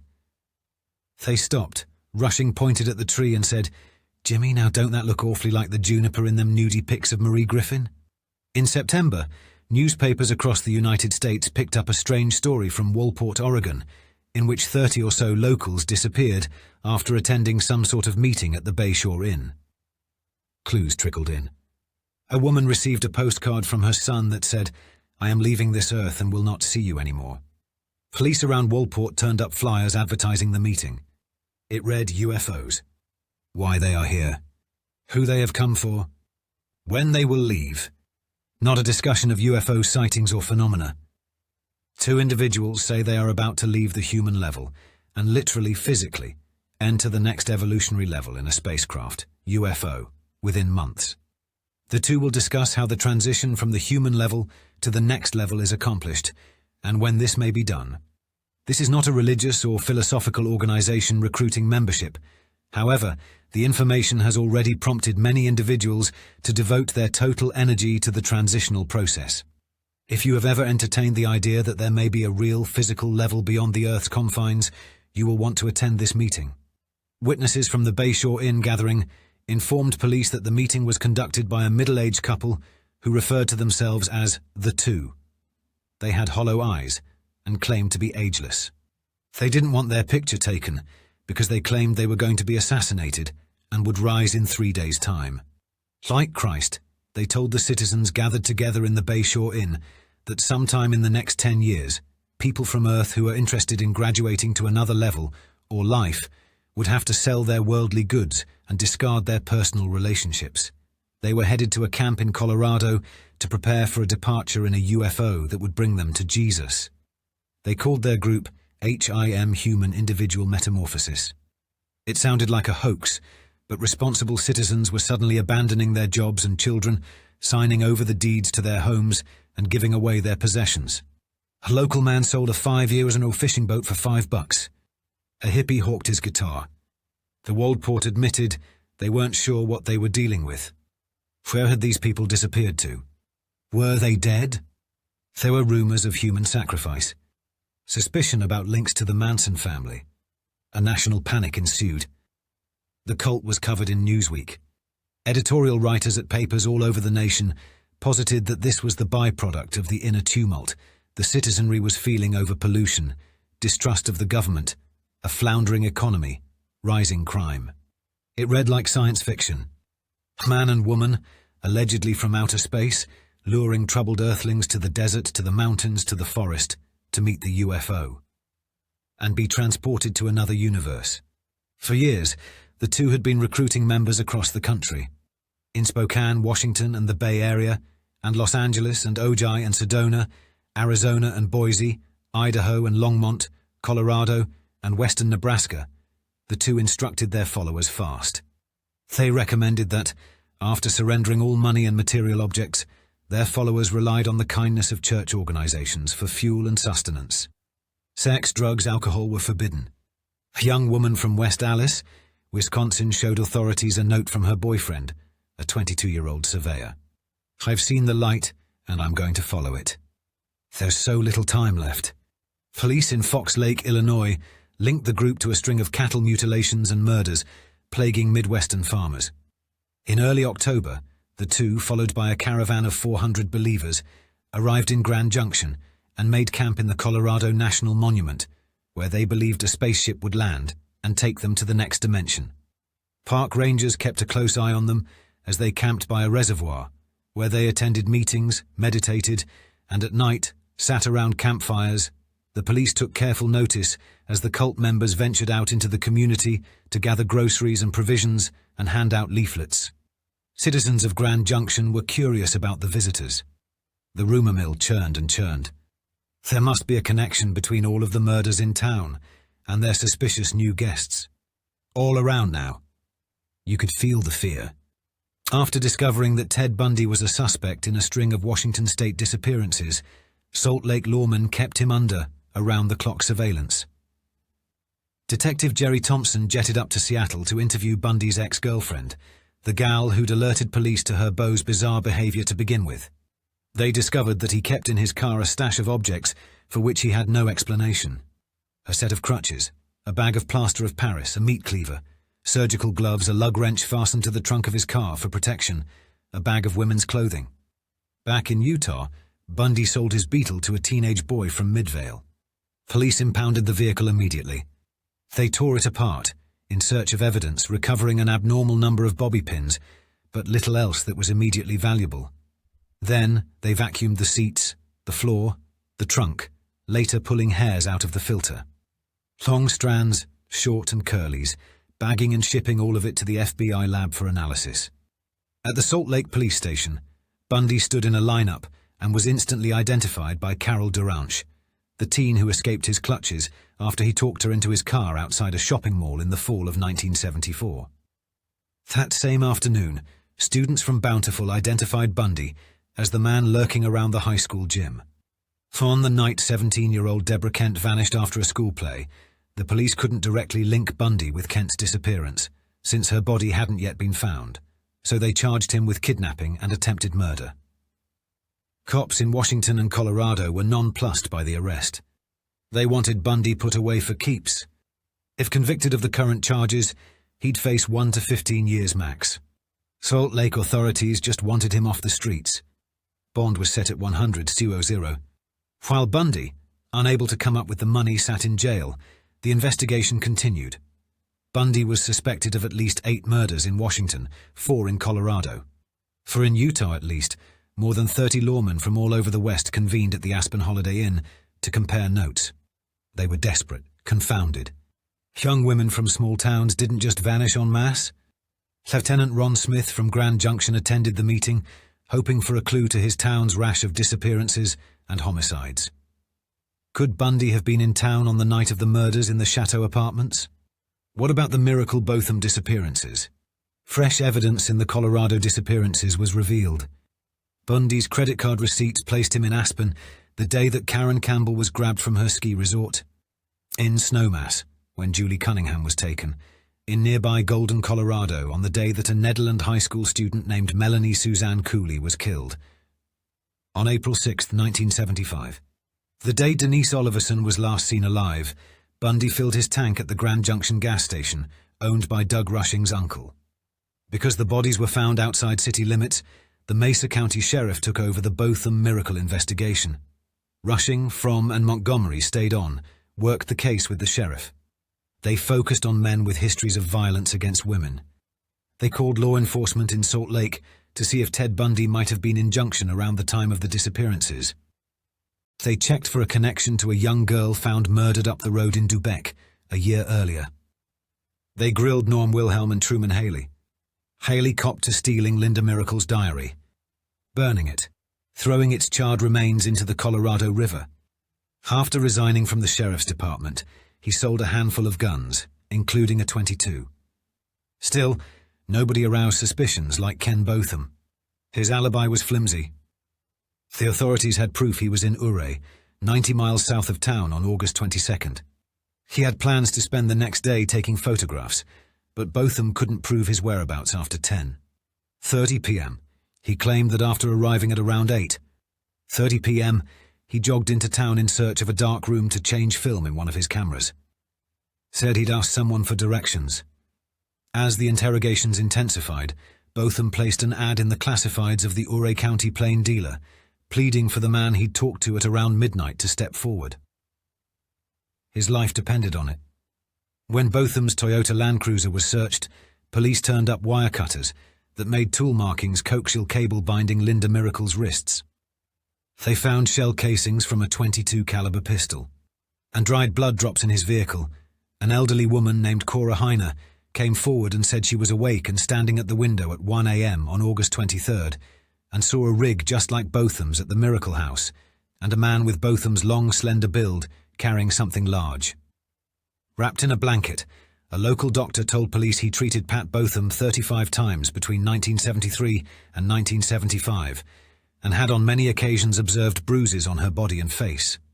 On more than one occasion, he advised Pat to divorce Ken Botham. Dr. Canfield, the doctor who performed the autopsies, examined the victim's stomach contents and estimated the time of deaths to be midnight or later on August 22nd. Plenty of time for Ken Botham to slip back into Grand Junction and commit the murders. The sheriff had everything he needed for an arrest. Just before noon on a Saturday morning, Botham was driving with his sons and Marie Griffin when flashing lights appeared in his rear view. They were due south on US 50, about a quarter-mile from the turnoff where his wife's body was recovered. The pastor of Botham's church, the Reverend O.J. Holler, visited Botham in jail later that day. When he was asked if he thought Botham was surprised by his arrest, Holler replied, "I don't think so." Even with Botham being held on a $500,000 bail, the investigation continued. The sheriff and police double-checked Botham's whereabouts on the night Linda Benson was murdered. His alibi was solid. Divers searched the riverbed for clues. Pat Botham and Linda Miracle were both asphyxiated, but the coroner figured that the Miracle boys were shot with a .22. The murder weapon was still missing. Detective Montgomery recalled clear as a mountain stream that Botham owned a .22 Western revolver. He'd brought it with him once to the shooting range. When he turned his guns over to the cops, though, the .22 was missing. Ken Botham told the police it had been stolen from his Land Cruiser. On Christmas Day, 1975, a new tenant found a .22 Western revolver under a crawl space beneath the living room in Botham's old house. Back at the station, they called in the serial number on the gun. It had been stolen from a local sporting goods store years earlier when Ken Botham was an employee there. The DA figured it had to be the murder weapon. The mood around town shifted. With Botham sitting in a jail cell, people weren't so scared anymore of someone breaking into their house at night to murder them. As the holidays approached, some employees at an architecture firm in downtown Junction strung their holiday tree to a noose and hung it from the ceiling of their office. They called it a Botham tree. 2 days later, another dead girl. Turbara Tomlinson, Mesa College student, 19 years old, daughter of a rancher. She lived in an apartment complex that was popular with co-eds about 12 blocks from the Chateau apartments. The super noticed an open bedroom window, could hear the toilet running. When she called to make sure everything was okay, Debbie didn't answer. The super let herself in and found Deborah in the bathtub, naked from the waist down, bound, strangled gash on her forehead. Detective Rushing was the first to arrive this time. He processed the scene with Hall and Richardson. Afterward, he interviewed Debbie's friends and boyfriends. Tomlinson was the 8th body since spring. Going to work in the morning was difficult for Rushing now. Folks around Junction said it was the killing season. Barbara Hemwright was losing her mind. She turned to people in her church group, but they didn't know how to help. No fixing what was wrong with her, she was frantic. Scattered, inconsolable, Tammy, her only surviving daughter, fled for Denver. At night, she was too terrified to be alone because she was convinced the man who'd murdered her sister and niece was looking for her too. She couldn't focus at school during the day. She felt marked, like something was wrong with her. Ordinary folks from good families don't suffer through murder. Dirty people do. Steve Benson remained the public's primary suspect. Maybe it was because the Daily Sentinel continued to mention that Benson found Linda and Kelley's bodies in the apartment, but never mentioned that the police had eliminated him as a suspect. Anytime he was out in town, he drew long stares. Whispers. He quit his job at the power plant in Hayden, moved out of Unit 211 at the Chateau, and bunked down in his brother's single wide. He talked about escaping Junction.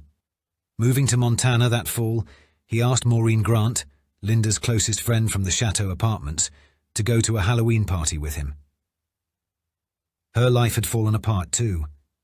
Her husband, Gary Sr., took a bad head injury in a mining accident and started drinking, taking pills. He stopped coming home at night. Maureen wanted to take business classes at Mesa College, but Gary Sr. couldn't allow it. When he got rough with her and Gary Jr., Maureen took off, found a basement apartment. Gary went back to Florida and died soon after. After that Halloween party, Maureen started spending time with Benson in the single wide. They were perfect for each other, at least for a few months. Lost, damaged, alone. What they had most in common, though, was missing Linda. Benson wanted nothing to do with Gary Jr. He talked about Linda unceasingly. Convinced the cops had given up, he opened his own inquiry. He consulted with a lawyer on just how hard he could push when he questioned his suspects. In the evenings at the trailer, he'd drink a few beers before tucking a pistol in his belt and going out to the bars to investigate. At the Beacon, a Main Street dive, he shoved one of Linda's ex-boyfriends, a small-time drug dealer, into a corner and stuck a pistol in his gut. "I know you killed her." A witness stepped between them. When the cops showed, they pulled Benson out back for questioning. Benson claimed the other guy pulled the gun on him. Grand Junction, it seemed, was overrun by evil.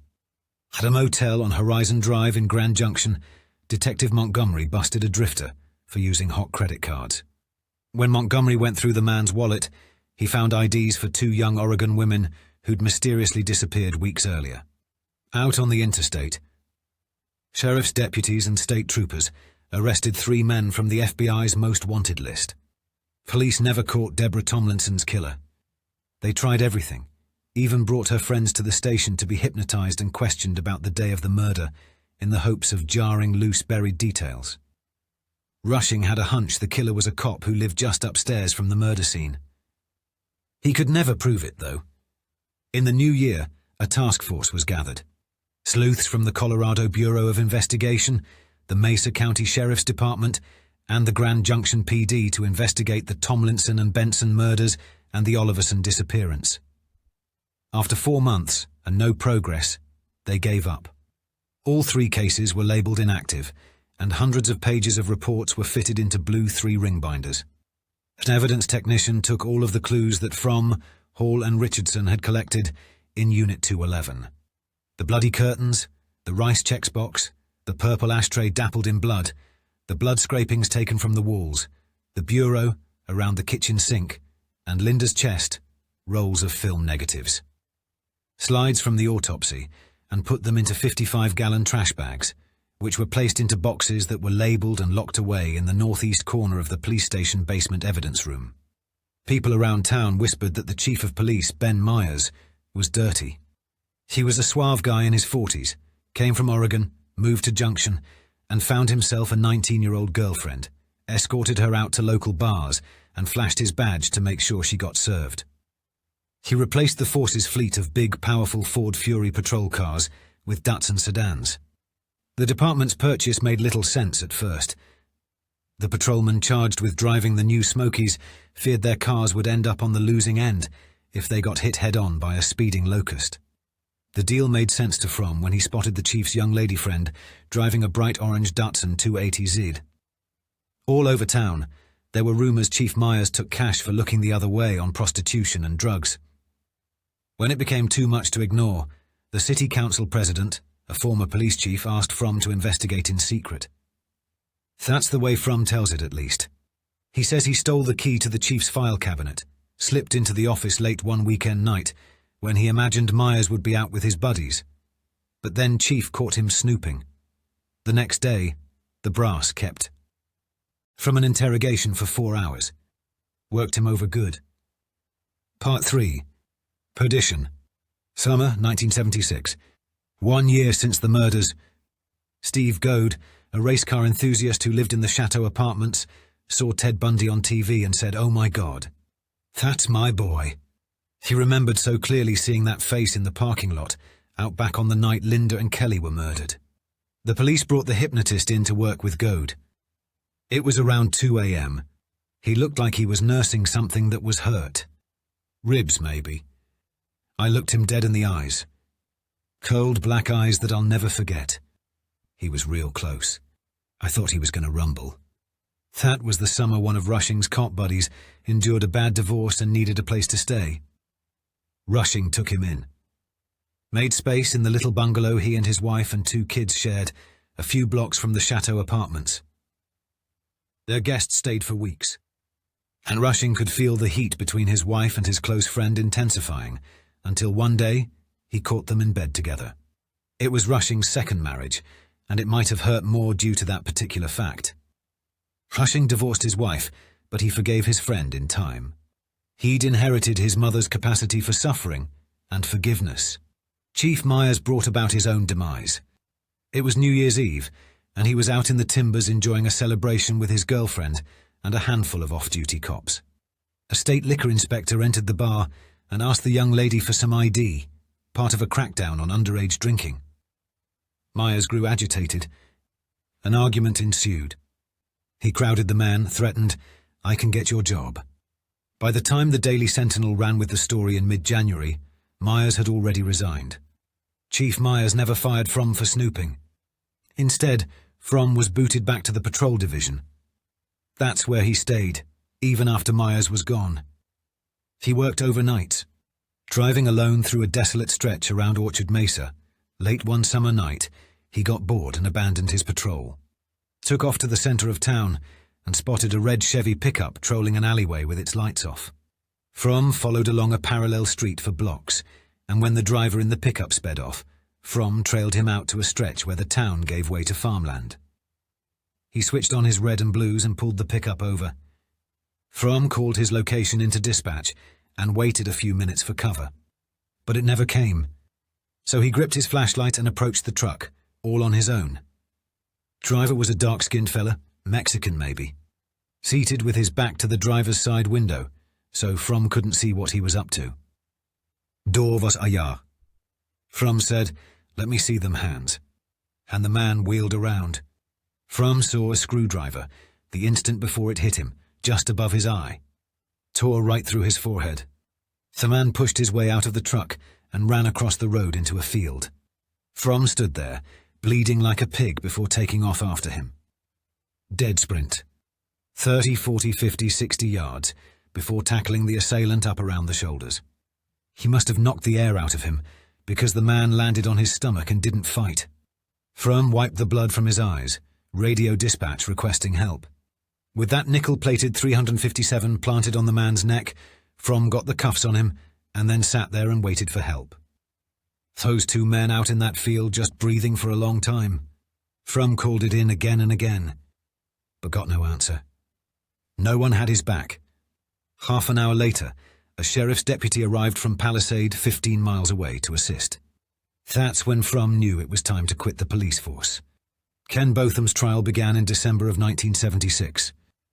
He was emaciated and sallow at the hearings, telling a reporter that the other inmates had put cigarette butts in his chow, and he had no appetite. He was accused of murdering children, after all. Cora Heiner, the prosecution's key witness, testified to watching a man who looked like Ken Botham loading a big heavy bundle into a big square-backed vehicle that looked like Ken Botham's Land Cruiser. When asked to identify Mr. Botham in court, she looked around the courtroom before picking out a Mesa County Sheriff's deputy. Later in the trial, Mrs. Heiner's ophthalmologist testified that she was legally blind. No matter. Botham was convicted of quadruple homicide and sentenced to die in the gas chamber. After the trial, many around the Grand Valley groused that Botham had been railroaded. The judge had it out for him. The jury was prejudiced by all of the pre-trial publicity. The trial should have been held in a more neutral venue. Conspiracy theories took shape. Botham was nothing more than a patsy. One of Linda Miracle's lovers was a sheriff's deputy. He was the one who killed her. Dewey Miracle, the truck driver, was involved in drug running. Botham filed an appeal. A year later, in 1977, Doug Rushing was passed over for sergeant for the third time. He had the test scores, but at 26 years old. He was too young. He was sick of seeing people at their worst. He just couldn't look at any more death. He took some money he'd saved up and bought in as a full partner at John and Goldie's camper sales on North Avenue. Then he quit the force. With Myers out, Fromm tried to get back into law.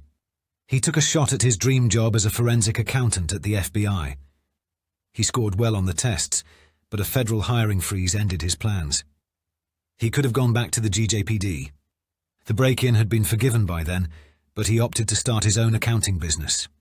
Ted Bundy was convicted of aggravated kidnapping and attempted murder in the Duranche case.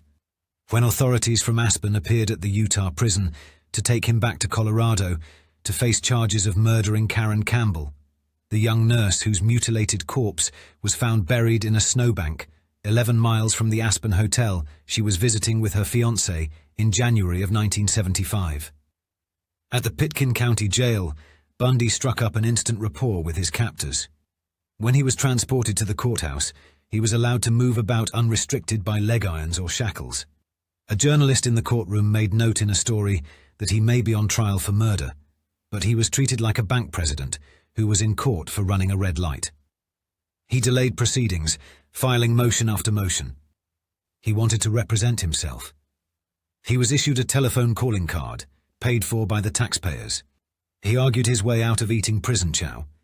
He procured unlimited access to the Pitkin County Courthouse's library. He spent almost all day in that library, free of shackles and restraints, so that he could prepare for his trial. One afternoon in June, Bundy's jailer popped his head in the library. "You-hoo, Ted. Want to go grab lunch?" The CO felt a spring breeze rush through an open window and saw no sign of Bundy. The law library was empty. By the time Bundy's absence was noted, he was halfway up Aspen Mountain. He headed for the summit with hopes of finding a trail to Crested Butte. Down in Aspen, roadblocks were established, and a manhunt was waged by sheriff's deputies with scent dogs and low-flying helicopters. Bundy remained at large for days. He kept moving. Endured hunger, cold, exhaustion. After a string of nights sleeping out under the stars, he found shelter in a vacant cabin. More than a week after disappearing, he ventured to the edge of town and found an unlocked Cadillac with the keys in the ignition. He drove through Aspen Center, trying to head out of town to the south. Along the way, he swerved out of his lane to avoid a roadblock, and 2 police officers out on a call noticed his erratic driving and pulled him over. Back in custody, this time in a high-security facility, Bundy got his hands on detailed plans of the prison and a hacksaw blade. At night, while the other inmates showered, he worked on cutting a 1-square-foot hole between the bars and the ceiling. Once the hole was complete, he climbed into the ceiling crawl spaces and wriggled his way to the area just above the chief jailer's apartment. Nobody was home. Bundy punched his way through the plasterboard and jumped down into a closet, where he found a change of clothes. He then walked out the front door. He stole a car, hopped on a bus and jumped on a flight. He'd gotten as far as Chicago. By the time anybody noticed, he was gone. Within weeks, Bundy was in Tallahassee, Florida. Unable to find work, he went on a crime bender, attacking a handful of Florida state co-eds. He remained at large for nearly a month thereafter, enough time for him to abduct and murder a 12-year-old girl in nearby Lake City, Florida. After a long physical struggle with a cop during a traffic stop, Bundy was finally apprehended in the vicinity of Pensacola, Florida, on February 12, 1979.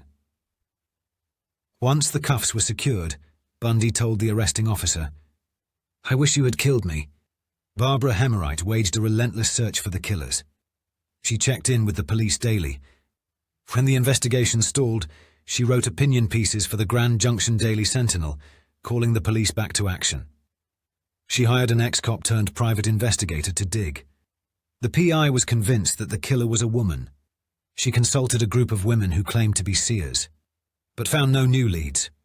Then, in 1979, the Benson case was temporarily reopened after Barbara's new husband, Beeman Talbot, told the cops he was worried that his wife murdered Linda and Kelley. He claimed she belonged to a cult, believed the Lord spoke to them through pictures and objects. She was unwell in the head, thrashed around and moaned and screamed in her sleep. She got strange, depressive, independent-minded, especially in mid-July around the time Linda and Kelley were killed. Barbara, on the other hand, had her own ideas. She desperately needed to know who the killer was to assign guilt to somebody. As the years passed, her hunch that Steve Benson was the responsible party grew so strong that it calcified into fact. She couldn't prove any of it, didn't need to, mother's intuition. Outside of town, in nearby Parachute, Colorado, oil shale was booming. 500 million barrels of crude could be found in those hills, according to Exxon. Rocks were mined and crushed. The oil wrung out. Security for America. Independence from OPEC's brutal grip. Families flooded the Grand Valley in search of prosperity. Hospitals were built. Scores of new homes. Police and fire stations were constructed. The dream felt so achievable until a Sunday in early May of 1982, when Exxon locked the gates of its own mine without a word. Workers showed up for their shifts the next morning and were turned away by Redicops. 2,300 people lost good-paying jobs. The Grand Valley plunged into a depression. Maureen Grant moved back to Orlando and found a job as a nurse at a women's center. Worked her way up over the years until she ran the place. Steve Benson ripped his roots from the ground like weeds and disappeared. Cut off everybody, family included. For years he had no idea that his parents had passed. In June of 1981, the Colorado Supreme Court ruled that Ken Botham hadn't received a fair trial. He was retried later that year. There were moments in the trial when it seemed he might win his freedom. Key witnesses changed their stories. The defense worked over Cora Heiner, the blind woman who claimed she saw Botham outside Linda Miracle's house. Doug Rushing took the stand. By then, he'd been a civilian for almost as long as he'd been a cop. He admitted that he and the other detectives on the case were young, inexperienced, overwhelmed, that they might have missed some things. Later in the trial, the prosecution put a man named Dwayne Jackson on the stand. He testified that 10 years earlier, at a Monday night barbershop quartet practice, he and Ken Botham had talked about pulling off the perfect crime. He had Botham describing the abandoned bridge over the Gunnison River near Bridgeport. Kenneth remarked that it would be a good place to dispose of bodies, and I added that if you did, it would be a good idea to weigh them down, said Jackson. He'd read about the technique in a Time magazine story about a murder in Alabama. Kenneth then asked me what I'd tie them down with, and I said wire and weights. Yes, specifically wire and weights. Botham was convicted again and sentenced to life in prison without the possibility of parole. 3 years later, in 1984, an evidence technician moved the boxes holding the remnants of the Benson murders to an old bakery warehouse. They remained there for 4 years until the same evidence technician transported them to a Quonset hut on the outskirts of downtown. Those boxes endured leaks and stifling summer heat and freezing cold winters in a 6x6 closet, surrounded by evidence from other unsolved cases from the 60s and 70s. For a time, Rushing and Fromm were treated as if there was a mark against them, those cops who'd been in over their heads. Rushing missed being a detective. He thought about the job a whole lot during the quiet moments behind his desk in the dealership showroom. Linda and Kelley Benson, and Deborah Tomlinson, and Denise Oliverson, the Botham woman, the miracles. Hardest part was feeling as though there was something about the case he didn't know. He kept his old notes and copies of his reports and got them out every so often, tried to figure out what he was missing. Fromm never made the FBI. Instead, he scaled mountains of W-2s and dabbled in real estate. He had a side business buying and selling rare coins. He lived on a big ranch in the mountains. He collected rare Roseville vases from the 1930s. Wife, 3 kids. He loved being a dad, but the marriage expired, and after his divorce, Fromm reunited with an old college sweetheart, Terry. They were married 5 or 6 years. Fromm helped with her sons, but he really wasn't very good to her. She got Fromm pretty good in the end. Right around the time the divorce went through, she loaded up 500 of those Roseville vases Jim loved so much, nearly his entire collection, and took them to Oklahoma City, where she sold them and used the money to buy a pair of motorcycles. Rushing in Fromm's old buddies from the Junction PD, collected pensions, moved out of state and got jobs doing security work for casinos and transit systems. Waistlines and prostates swelled, hairlines retreated. Ted Bundy was convicted of murdering those girls in the Florida State sorority house and sentenced to die in the electric chair. After running out of appeals, Bundy began confessing his crimes. He was determined to save his own life, willing to try anything. Detectives from Idaho, Utah, and Colorado made the trip to Florida to listen to Bundy describe his crimes, one after the next. He'd say, "There are bodies buried in Colorado," but he'd refuse to provide additional details. The authorities concluded he was only fishing for another stay of execution. Along the way, he confessed to grabbing Denise Oliverson, killing her and dumping her body in the Colorado River, 5 miles west of Grand Junction. Barbara Himmerite followed the Bundy case closely, and his admissions played havoc with her long-held conviction that Steve Benson was the killer. Suddenly she had doubts. Bundy was a strong suspect. He'd killed in Junction. What if he'd been through town more than once? What wasn't he saying? Her imagination was shaken awake. Steve Benson and Bundy were friends. They ran dope together. In the mid-1990s, Linda and Kelley's boxes were moved to the old Rocky Mountain HMO building, and shortly after that, they were moved back to the vault in the basement of the police building. In 1997, Marshall Applewhite, the hollow-eyed leader who had led a few hundred of his flock to the Colorado National Monument to wait for a UFO to pick them up, was so sure that the Hale-Bopp comet was their ride to the Almighty that in California he convinced 38 of his followers to eat applesauce laced with phenobarbital. When discovered by the Rancho Santa Fe California police, the corpses each had 5. 75 in their pants pockets, the interplanetary fee. Another decade passed. Fromm remarried again, his 3rd wife. Rushing vacationed at Indian casinos. Sought a better life by attending self-realization conferences.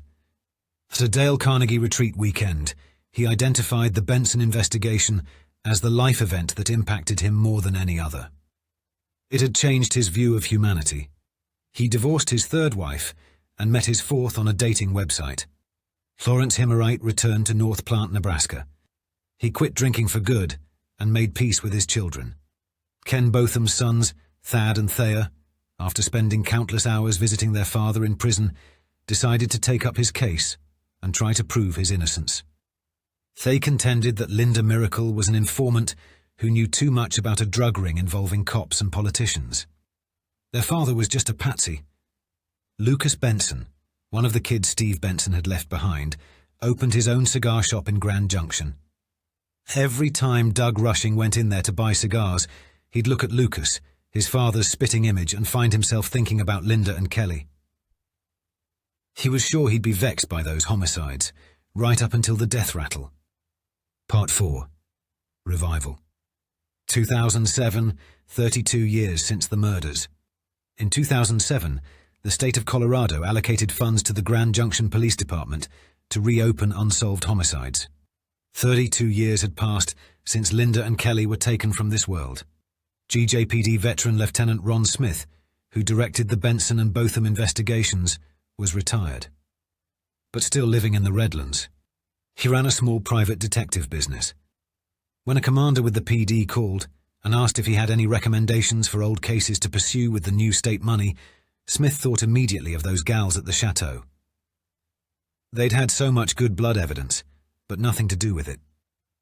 On the day after Thanksgiving, the Benson boxes were pulled and transported to police headquarters, where detectives wearing latex gloves waited in a conference room. Fluorescent lights buzzed overhead as they inspected the contents. Greg Assenmacher, a GJPD commander, knew just the man to lead the investigation. Larry Bullard. Bullard was a fearsome man. 6'4" with strawberry blonde hair, a Fu Manchu and sledgehammer forearms. If ever a man were put on earth to uphold justice, it was Larry Bullard. He served 20 years on the Albuquerque, New Mexico police force, making his way to the K-9 unit and SWAT team before being tapped to run the forensic section, the white-collar crimes unit, and the bomb disposal team. He retired in '93, but he didn't want to stop working, and he didn't want to give up his hard-earned pension, so he and his wife left New Mexico and moved to Junction. Bullard took a full-time job with the police department. He had to start at the bottom, as a patrolman, but he climbed the ranks quickly and wound up running the Forensic Investigators program. Currently, he was enjoying his retirement, voting and doing death investigations for the Mesa County Coroner's Office. When Hassenmacher called and asked him to take on the Benson case, Bullard passed. He didn't need to be caught up in that sort of mess.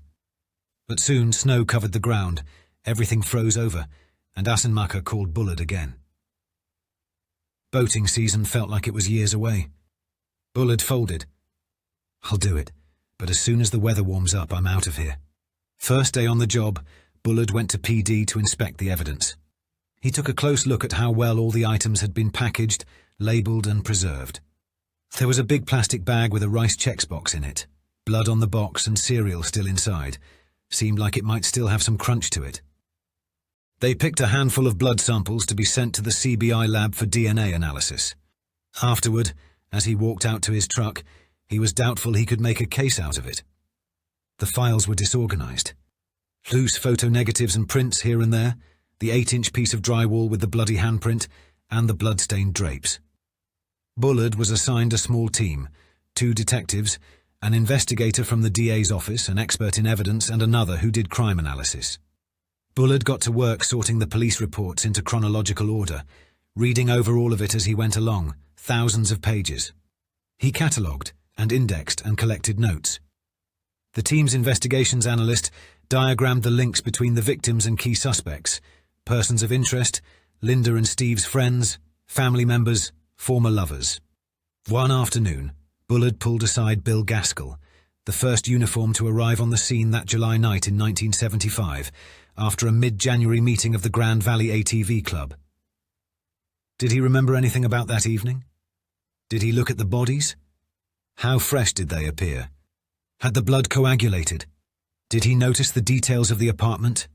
It was fuzzy for Gaskell. "Gee, Larry, it was 35 years ago. I just don't remember a lot of detail. Did my best to forget about that one." Ron Smith came down the next day. Robbery was ruled out. Linda wasn't raped. There were no baggies or scales or anything else that pointed to Linda or Steve peddling dope. Type O blood found in the house confirmed their suspicions that the killer had injured himself. Smith told Bullard about his trip to Quantico and the FBI suspect profile. There were a handful of young men who fit the description, whom they could never fully eliminate. Marvin, Mark, and Eddie, a high school boy named Seth, whose mother lied about his alibi. Rushing and Fromm went to the police station and sat with Bullard for a while and walked him through their investigation. Linda slept in the nude. She must have been attacked first. The killer cut himself, or possibly stabbed himself while straddling her. Kelley came out of her room while the killer was at the sink washing up. Rushing guessed the killer busted through the door and grabbed her from behind and killed her. It was clear to Bullard that both men had imagined Kelley's murder. Bullard made a note of that. Fromm recalled young men who put them off their nerves. Rushing left Bullard all his reports and notes. Bullard tracked down Linda's ex-lovers and Steve's ex-wives. He eliminated the boys who fit the FBI profile. He questioned the men who had cuts on their hands and arms.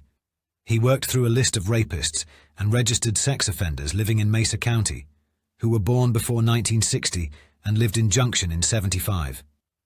When he learned that the bloody fingerprint on Linda Benson's left thigh was a whirl pattern, he referenced old fingerprint cards and discovered that Lawrence Himmerite, Ken Botham, and Steve Benson all had whirls. Bullard tracked down Mike Fisher, a state attorney's investigator who worked on the Ted Bundy murders in Aspen. Fisher had retired down to San Diego, ran a fishing charter. Said he interviewed Bundy before he got cooked and didn't think Bundy was behind Linda and Kelley's deaths. For he said to Bullard, "I got just one question. Your victims, were they badly molested? Were they mutilated? Heads cut off? Did one of them have a mop shoved up her vagina? Worse? Nothing like that." Bullard answered. Wasn't Ted. He'd have taken their heads as trophies. Barbara Himmerite hadn't crossed the threshold of the interview room at the Junction Police Department when she started hollering about the Botham case. "You convicted the wrong person. My daughter Tammy has been writing letters with Botham, and he says she needs to be careful. Important people in town put him there. You needed to investigate Steve Benson. On the night of the Botham murders, He showed up at my house very excited. He was driving an El Camino with a camper, and a camper had been seen at the Botham's place during the murders. Steve Benson is a vicious person. He killed the family dog, a German shepherd, with a gun before Linda was killed. That dog was very protective of her.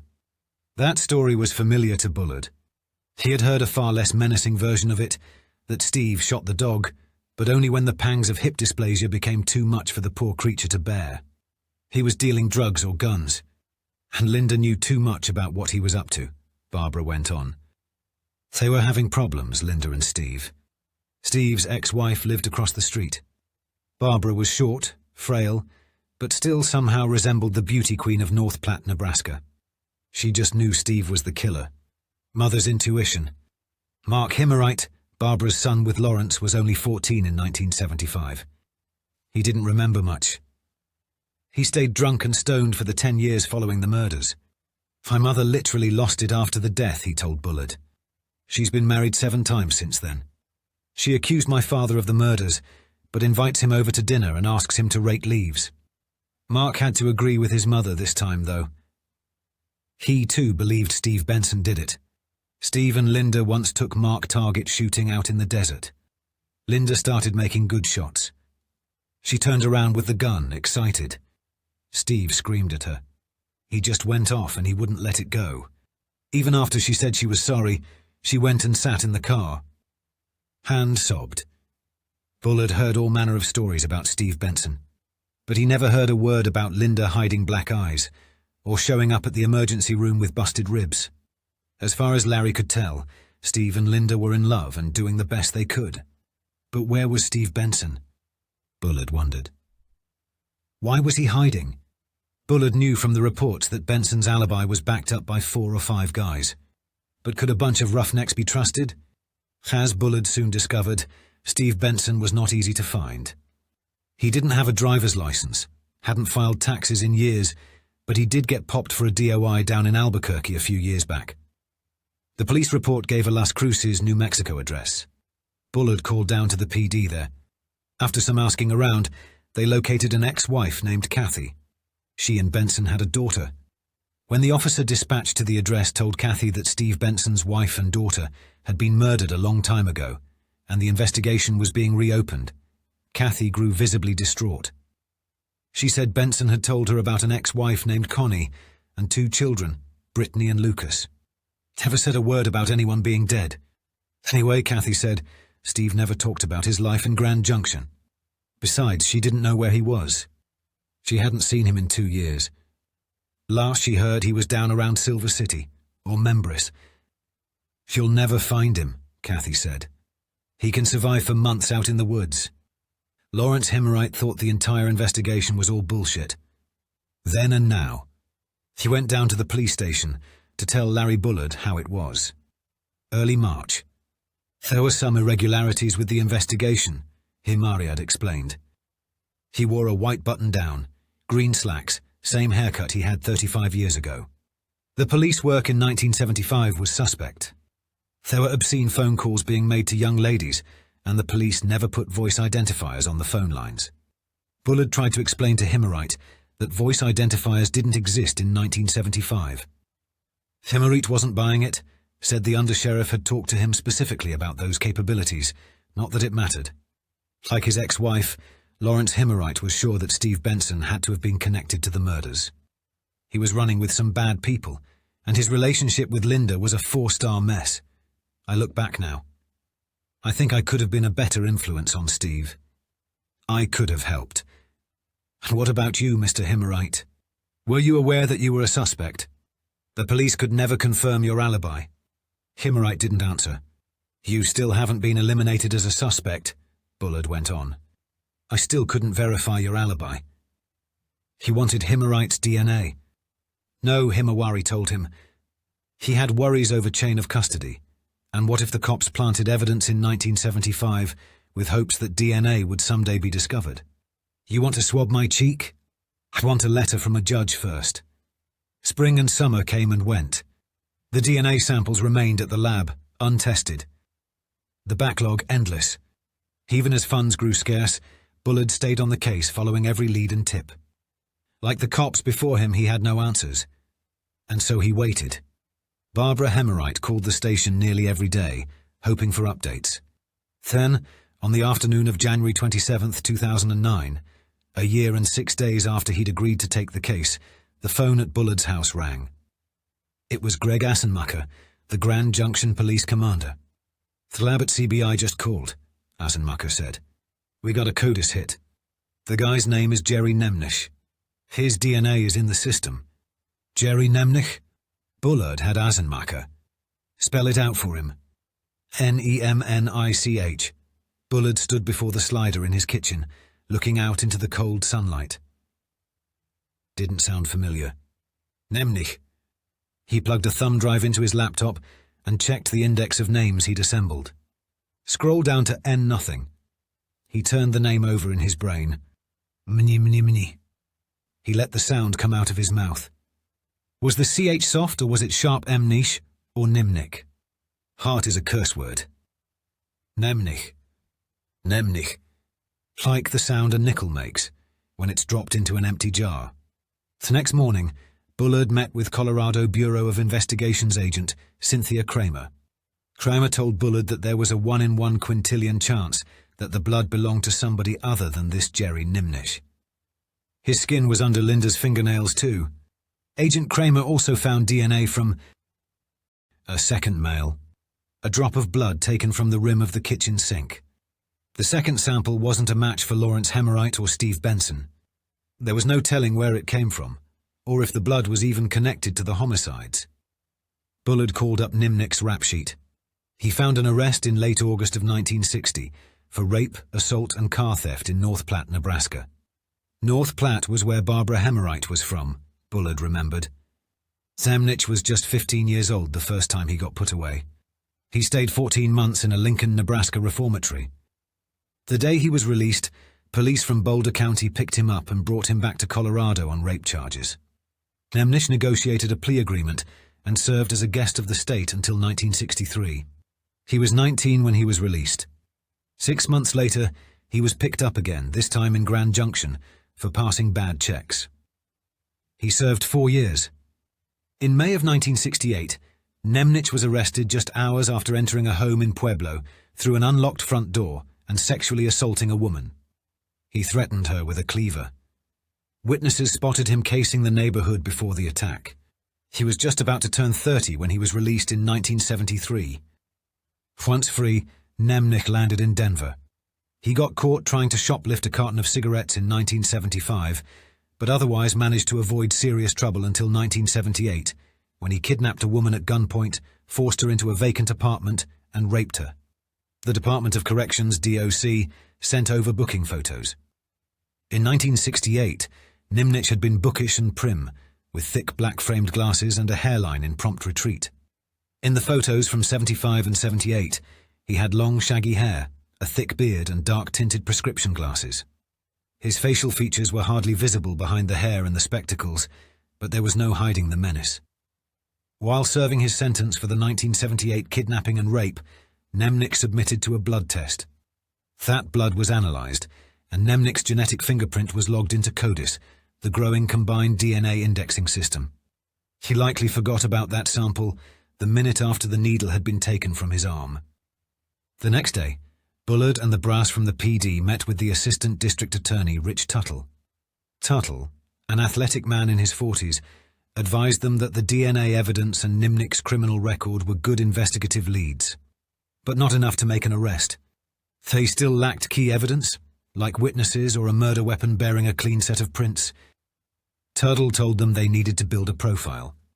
They needed to put Nemnich in or around Grand Junction at the time of the murders. They needed to find a connection between Linda Benson and Nemnich. And they needed to obtain a new DNA sample directly from Nemnich to compare against the blood evidence collected in 1975. Bullard brought Pat Freeman, Linda's best friend, back in for questioning. He was vague with her, didn't tell her what the meeting was all about or provide any hints. He showed her photos of Nemnich, asked her if she recognized him. She'd never seen the face before, or heard the name. Neither had Barbara Hemmerite. Bullard emailed photos of the suspect to Maureen Grant in Orlando and she had no recollection of the face or the name.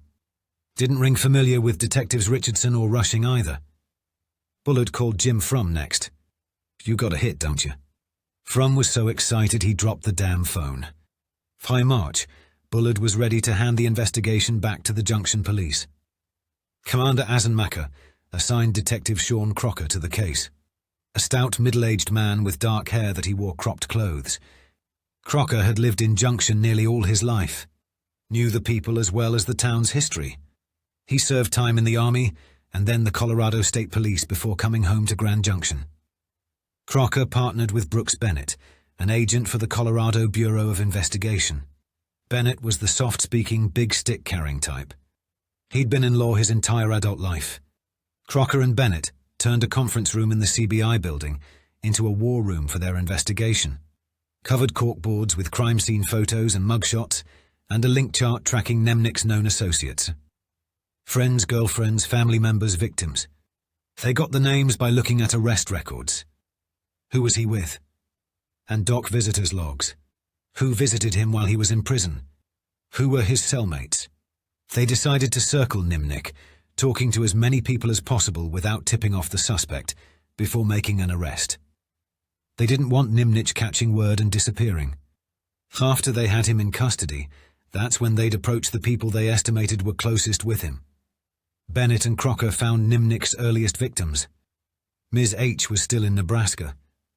She grew up in Columbus, in a big house with her parents and 2 brothers. Best as they could tell, she was his first. It happened August 30th, 1960. We hadn't been living there long. A lot of our boxes weren't even unpacked. I was home alone doing the wash. When I walked inside, somebody grabbed me and put a knife to my back. When he first grabbed me, it startled me, and it was like I relaxed, like, oh well, like you normally do when something startles you. And then all at once it dawned on me, no, I don't know this person. This is really happening. He marched me up through the kitchen and started tearing my clothes off.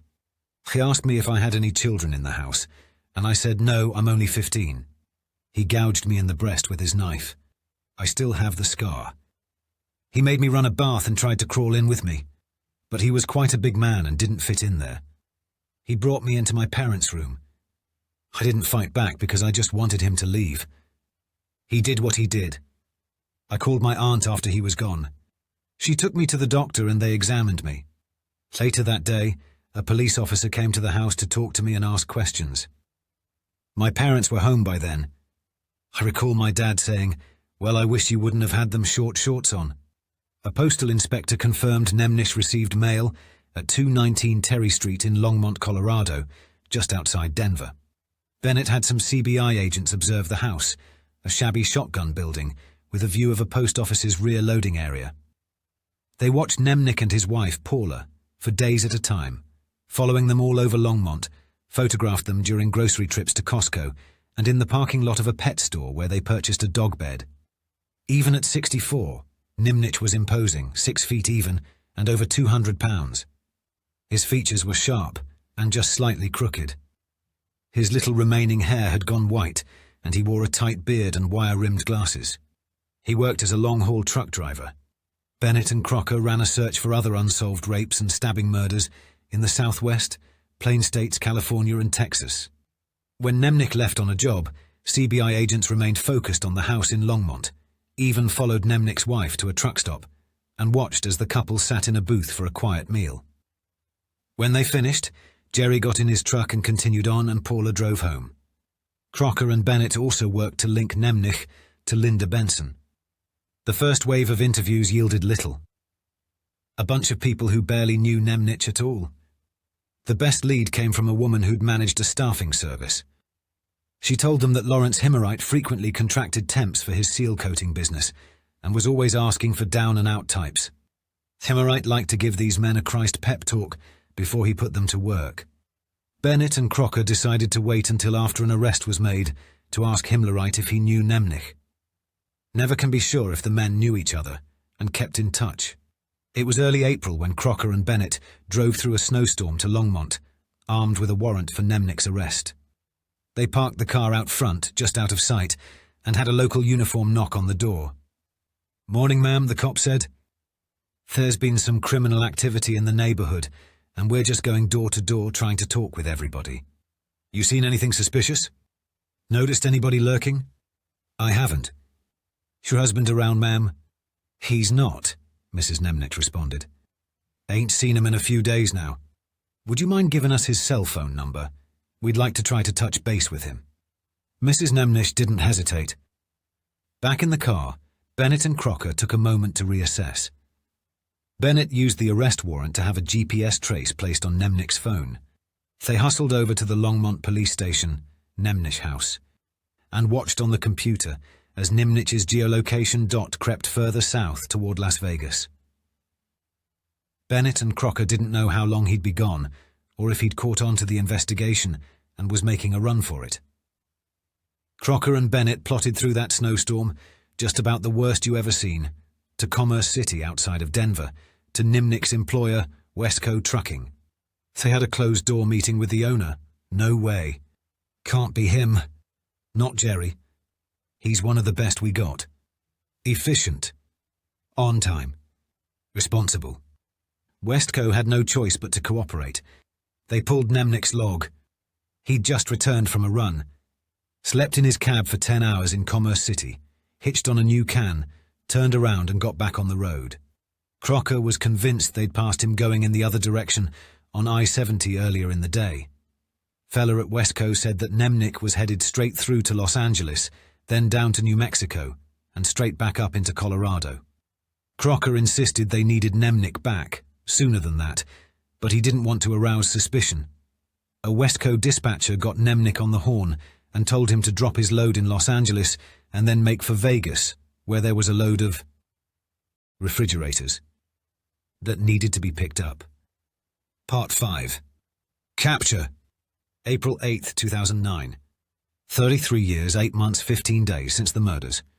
Crocker sat in an unmarked cruiser at Loma Port of Entry on the Utah-Colorado state line. Outskirts of Junction, a blue and white parked down the road just out of sight. Larry Bullard and Brooks Bennett drove an hour into Utah. Bullard pulled over on the shoulder. Bennett sat watching Nemnich on GPS. They had a supervisor at Westco on the line. Bennett wondered, how many times has he passed through Junction in the last 34 years? When he passed through, what did he think about? Linda? Kelley? Did it make him smile to think that he'd gotten away with it? Or was it some remnant of a former self? He tried not to think about. Some cops from Denver were in town too. They'd connected Nemnich to the rape and murder of a 20-year-old college student. If Nemnich was feeling talkative, they'd question him about that incident too. Bennett and Bullard eyed the suspect's rig, pulled into traffic. Bullard stayed in the rear. Bennett pulled up next to the cab to make sure Nemnich was behind the wheel. When they reached the state line, an official at the port signaled for Nemnich to stop.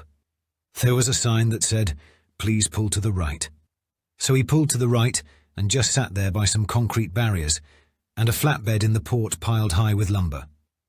Bennett and Bullard and Crocker and a sergeant named Tony Clayton were all standing behind the truck. Crocker wore a yellow and orange reflective vest, wraparound shades, tan trousers, a navy shirt and a necktie. They weren't sure what Nemnich was going to do. They wanted to make him wait, get his dander elevated. Nemnich stuck his head out and yelled back to them, "I'm waiting on you guys." Crocker paused a few beats longer and then walked up to the cab, knocked on the door, said, "Grand Junction Police?" "Step out of the truck." Nemnich climbed down, black felt cowboy hat, grey t-shirt tucked neatly into faded jeans and hiking shoes. Crocker put cuffs on him.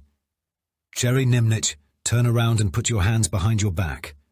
You're under arrest." Nemnich looked at Sergeant Clayton, one of the cops on the task force, and said, "What's this all about? What's going to happen to my truck?"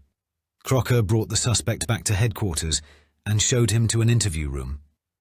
5 by 8, with grey walls and grey upholstered chairs, and a grey plastic table tucked into a corner.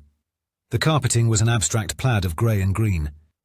Nemnich silently stared at the wall, past the uniformed officer across from him. Crocker ducked in, asked the uniform to take off Nemnich's cuffs. Nemnich showed no gratitude, just rubbed his wrists. He sat with his hands folded in his lap. his legs extended in front of him. One crossed over the other at the ankles. Didn't say a word. Crocker dropped off a bottle of spring water. Nemnich, irritated, said to the uniformed cop, "What I need is some information, not water."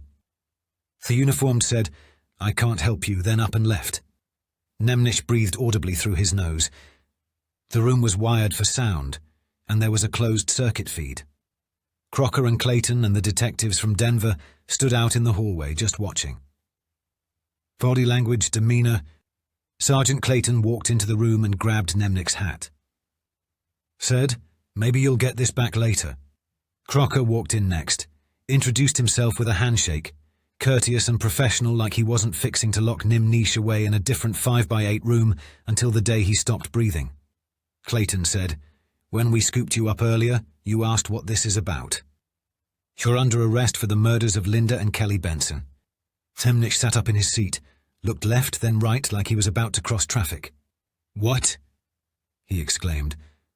Clayton slapped the arrest warrant down on the table in front of Nemnich, a single sheet. "Read this." Clayton and Crocker walked out. Nemnich studied the warrant.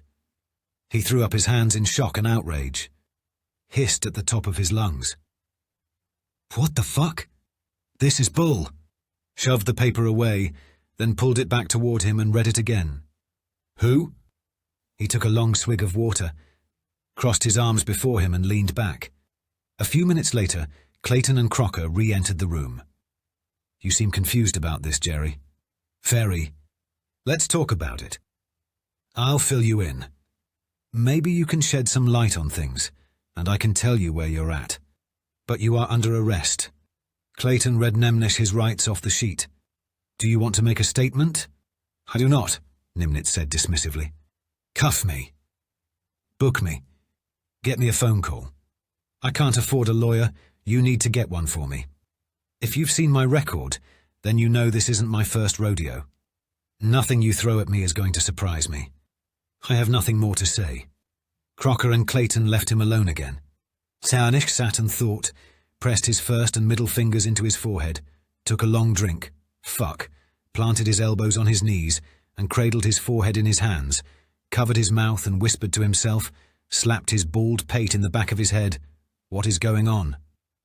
Rested his head on a closed fist, crushed the plastic water bottle, picked wax from his ears with his pinky nail and wiped it on his pant leg, stared down at the carpeting. Placid, easy to imagine him thinking about the relative peace he'd known in recent years, long afternoons on the road, alone in his rig, freedom the outside, a wife at home who loved him. Maybe the way he'd hurt people weighed on him, maybe not, long time ago. Long enough that you stop wondering when or if you're gonna get caught. Nemnich was alone in that room more than 20 minutes. Looked like he might have been gearing up for something. Maybe recalling what it takes to be a hard man every single day. Crocker came back in. "We're going to take you down to the jail now, get you processed." The uniformed cop said, "Stand up, turn around, hands behind your back." Nemnich stood and turned, put his hands behind his back, knuckles facing. The cop hunched to put on the cuffs. Nemnich made a sound, sort of like a grunt. "What did you say?" the officer asked. "Nothing, I've farted. I want you to enjoy that." As soon as Nemnich was brought down to get his prints taken, his person photographed, and his cheek swabbed for DNA, Crocker and Bennett split for the airport. Clayton and another investigator streaked clear across the state, back to Longmont. They brought in Nemnich's wife, Paula. First, made sure they got to her before Nemnich had an opportunity to reach out. "Jerry got arrested. What's he done?" Clayton wouldn't tell her. Not at first. Strung her along to get as much as he could. He kept saying, "It's something that happened a long time ago. And we know he's been living a clean life. I'm not talking about the Jerry, you know. He seems like a good man now." She knew he'd gone away for rape. They'd been together since the mid-90s, and he didn't much care for talking about it. She didn't know much else. He never even mentioned Grand Junction to her. Sure as hell never mentioned any murders. "Jerry never laid a hand on me." Clayton pulled out a police report for a domestic a few years back. She explained, "Jerry called the cops on me. I had too much to drink one night and went after him. This is a little personal, But what about your sex life? Do you have sex regularly? Clayton and the other investigators had wondered if Jerry had hurt anybody while he was on the road, if he was still physically capable. Not in months. Not since he had heart surgery. The doctor said he wasn't strong enough yet. Nemnich's sister Darlene lived in town too. The Longmont PD showed up on her doorstep around midnight. What's Jerry done now? No surprise registered on her face when they broke the news. Well, he's a rapist. And I know how he can get so intensely angry. I've always told people I'm an only child, she went on. Jerry was adopted. He was about 12 when I was born. When I was little, my parents, they're dead now, kept him away from me. My mother told me once that Jerry was fine as long as she was there to control him. When she couldn't control him, he was in trouble. And the trouble really started at 12, 13. Didn't stop until he was 50 or so. You name it, he was up to it. I visited him a lot in juvenile facilities when I was a girl. He'd get arrested, and my father would bail him out, get him a car, get him set up with an apartment, and he'd just do it all over again. They spent thousands on second and third chances. Finally, my parents decided enough is enough. Darlene was just out of high school at the time of the murders. Didn't remember Jerry ever living in Junction. I know he lived in Denver. His girlfriend was short with red hair. People flocked to him. Grand Junction doesn't ring a bell, but he travelled all over the place when he wasn't in prison. The last time he was in jail up at Penrose, he got an associate's degree in computer science, and that seemed to be the time that he finally turned his life around. He got together with Paula not long after he got out of prison. He decided a few years ago he wanted to become a truck driver, found a company that would pay for him to get the training and everything. My father got sick about 5 years ago. I begged him to call Jerry, but he refused. Jerry didn't know he was dead until the day of the funeral. He was so angry. About a year ago, he had a massive heart attack, and that was when I finally was able to forgive him for what he did to my parents. But I'm not stupid. I know he's got an ugly past. A few years ago, I was talking with a woman at Walmart, and she said to me, "Do you have any idea what your brother has done?" Well, when he was in high school, Jerry went out with some girl and hit her in the head with an axe or a shovel so hard that he caused her brain damage. He didn't kill her, but she was disabled for the rest of her life. For Crocker and Bennett, the weeks that followed were a blur of airport terminals and rental car interiors. Crocker and Bennett started referring to the suspect as Jerry. Didn't know the man personally, but they'd been thinking about him non-stop for months. In Cascade, Iowa, the detectives met with Shirley McDermott. McDermott knew Nemnich years before the Benson murders. He was still serving time for the 1968 sex assault in Pueblo. Boisterous woman, Shirley. A real talker. She married Jerry's cellmate and best friend, Craig Coomer. Coomer wasn't the violent sort. Burglary was more his thing. Craig was a man of flamboyant intelligence, Shirley told Crocker and Bennett. Jerry was much the same. He had a very charming way of expressing himself. Facile writer. He was the editor of the prison magazine, The Interpreter, a genuine psychopath, though. She met Jerry on a visit to the prison with Craig. They struck up a friendship. Shirley started a rape encounter group, giving victims the opportunity to confront convicted rapists. Jerry said and did all of the right things. He cried, he took responsibility, but everybody was performing. Were you ever intimate with Jerry? Never.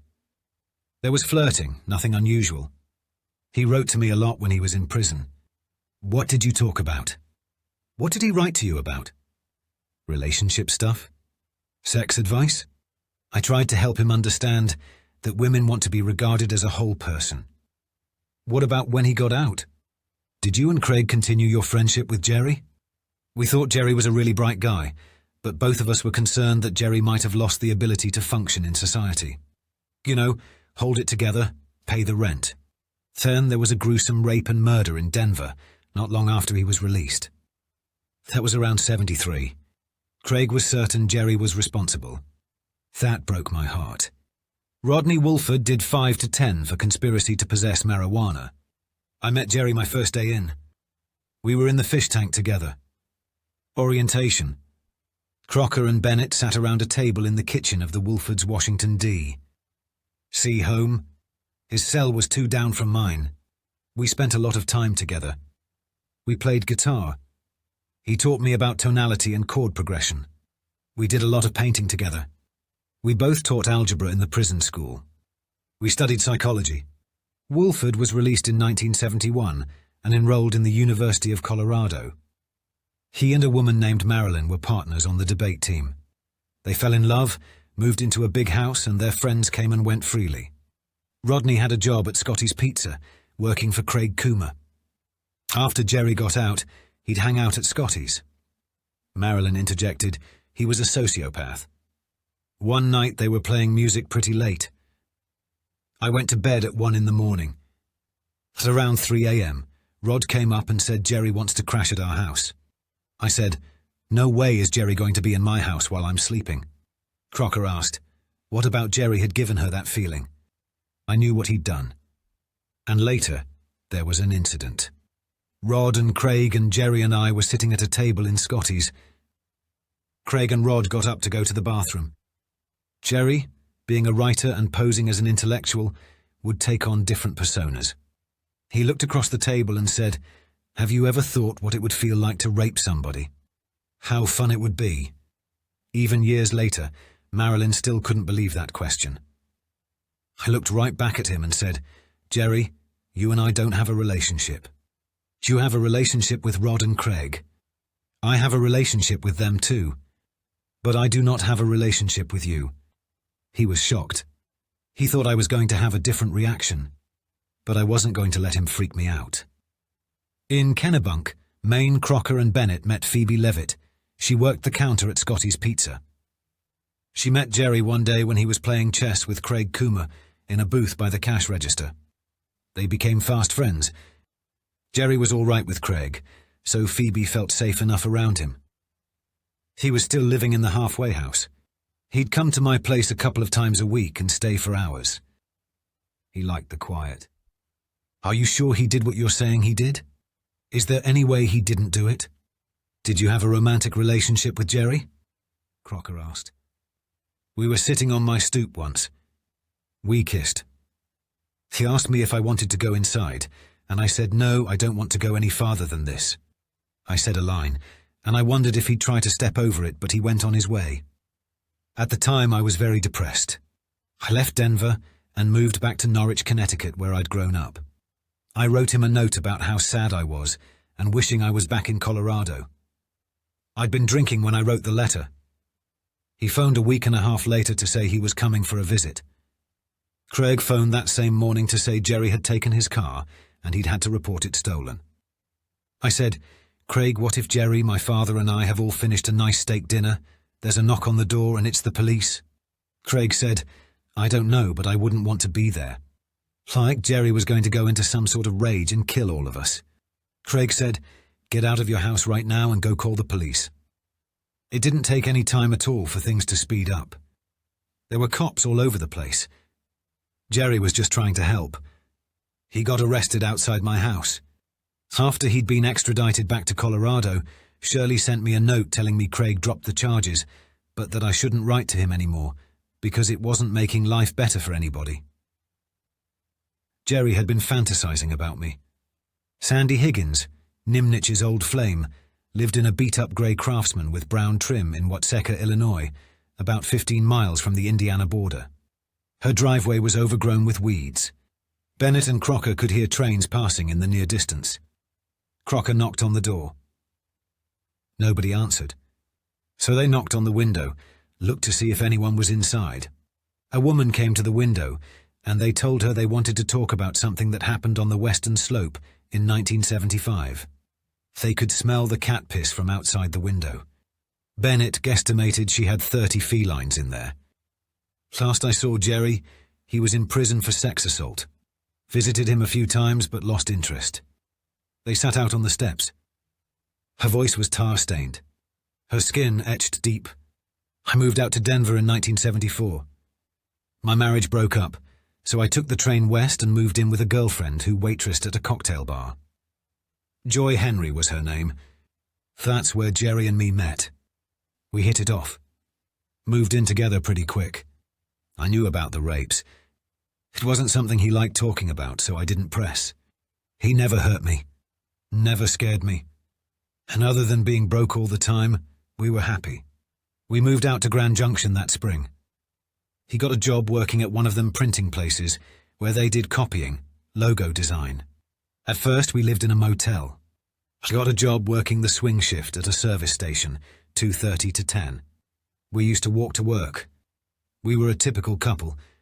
Cindy broke off. What did you say this was about? Crocker broke the news. A young mother and a 5-year-old girl. Higgins looked shocked. Blows me away. You said you lived in a motel. At first. Then we rented a single trailer. It wasn't in a trailer park. It was on a corner lot. Can't recall the address. Can you remember what the closest grocery store was? No. Do you remember what part of town it was in? Sorry. Can you recall Jerry coming home some night injured? Covered in blood? Doesn't ring any bells. We were homebodies. Didn't really have any friends either. If he went out, he was usually with me. Went to a country western bar nearby. We'd get drunk. Go home. You remember him ever coming home with stitches? No, sir. What about your sex life? Bennett asked. Pretty hot and heavy. He ever come back to the trailer and say, we gotta go, we gotta get out of here? Once, she said. He came home, said he lost his job, some petty cash went missing. They found out he was a con and accused him, but he didn't seem like he was running, she thought for a moment. Only time I saw him nervous was when Ted Bundy was on the loose, and they didn't know who was behind those killings. He was certain the police were going to show up on our doorstep. Anyway, week and a half later, we threw our crap in the car and took off west to Campbell, California, out by San Jose. People did that sort of thing back then. We stayed in California for a year, then went back to Denver. I was in love with the guy. As they turned to leave, Crocker handed Higgins his business card and urged her to call if she remembered anything at all. They knew now that Nemnich lived in Junction during the summer of '75, and that certainly was something, but it was the only something they had. It probably wasn't enough to convict Nemnich.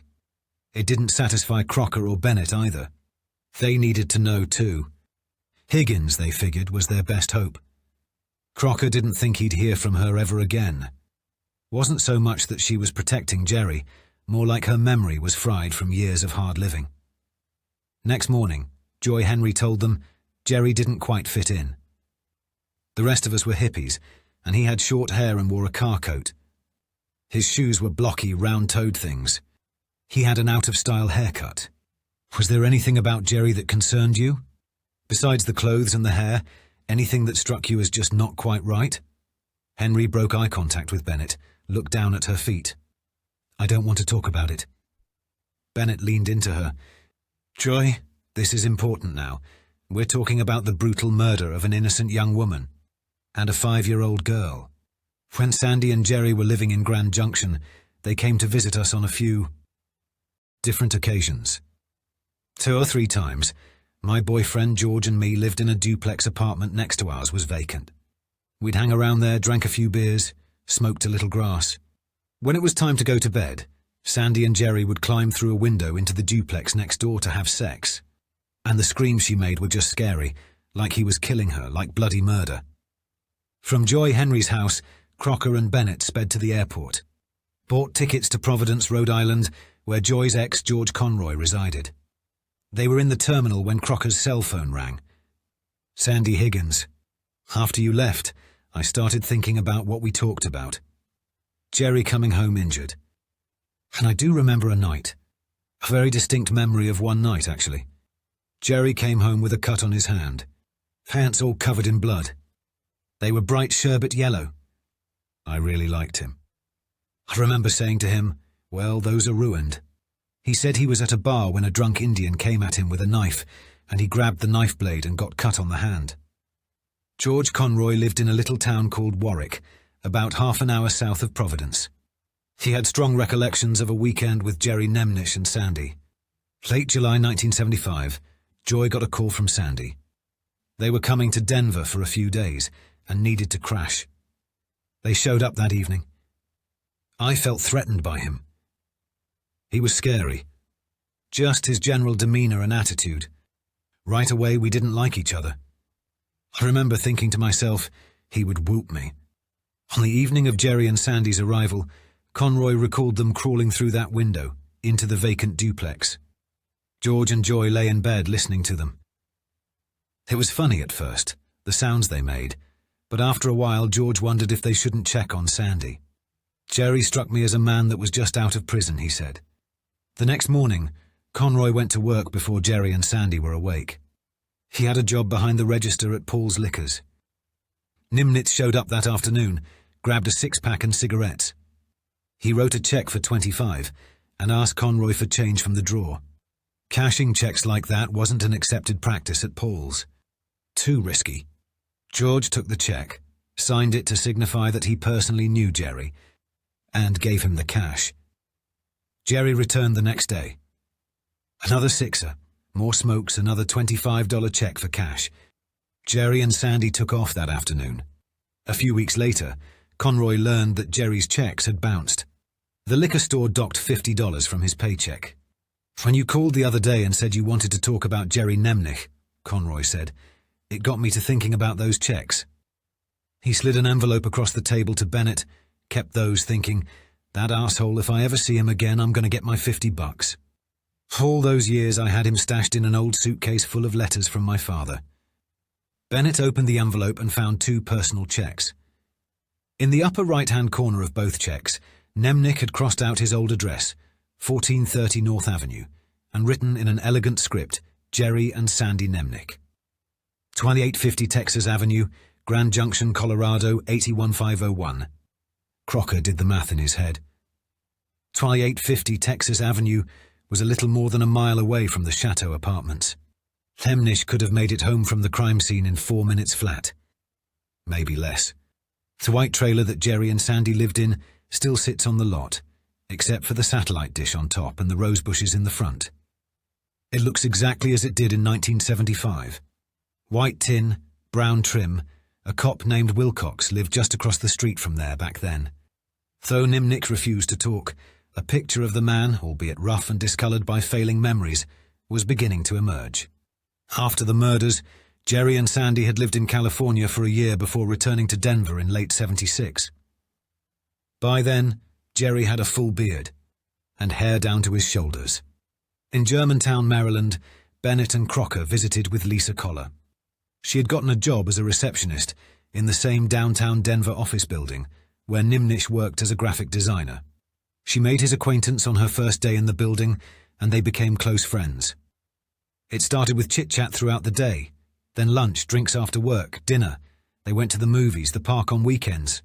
He only came on to me once, she told Crocker and Bennett. We had been out all day having a good time. He walked me to my door. I said, okay, bye, Jerry, but he just stared at me. He said, you're going to leave me like this. He took my hand and guided it down to his crotch. He was quite aroused. I was stunned. I just about shut the door in his face. Something inside me screamed, lock the door. I didn't, though. I didn't have the nerve. Maybe the only thing that saved me was living in the basement under my boss. I'm not sure what would have happened if I'd lived alone. I don't want to know. Sometime in 1977, Jerry went to Wyoming to work the oil fields with his old cellmate, Craig Coomer. Sandy Higgins went north with him. Jerry shuttled back and forth to Denver. He asked Lisa for a key to her apartment, and she allowed him to crash on her couch. Before long, Jerry quit his job in Wyoming.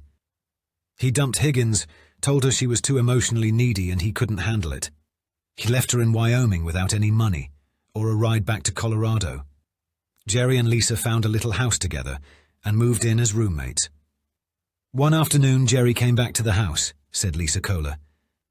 We exchanged a few words, and then he went back to his room. He looked upset. A few minutes later, some police busted through the front door and dragged him out in handcuffs. It was terrifying. We'd hardly been there a month. He kidnapped a woman and brought her to my old apartment, used the key I gave him to get in, and raped her at gunpoint. Bennett and Crocker could tell by the look on Steve Benson's face that he wasn't that sure what was going on. April 15th, 2009. They found Benson working on his fence on the side of the road. First encounter Benson had had with the law in some time that didn't involve trouble for him. Why were they talking about Linda? Crocker slid the photos across the hood to Benson. You recognize that man? Benson stood looking at the picture for a long time. No, I don't recognize him. The case was opened up about 1.5 years ago. Is that him? We found a DNA match and have arrested an individual. Is that who did it? Does the name Jerry Nemnich mean anything to you? No. Is that him? Sandy Higgins? No. In the pickup, on the ride down, Crocker and Bennett both wondered how Benson might react to the news.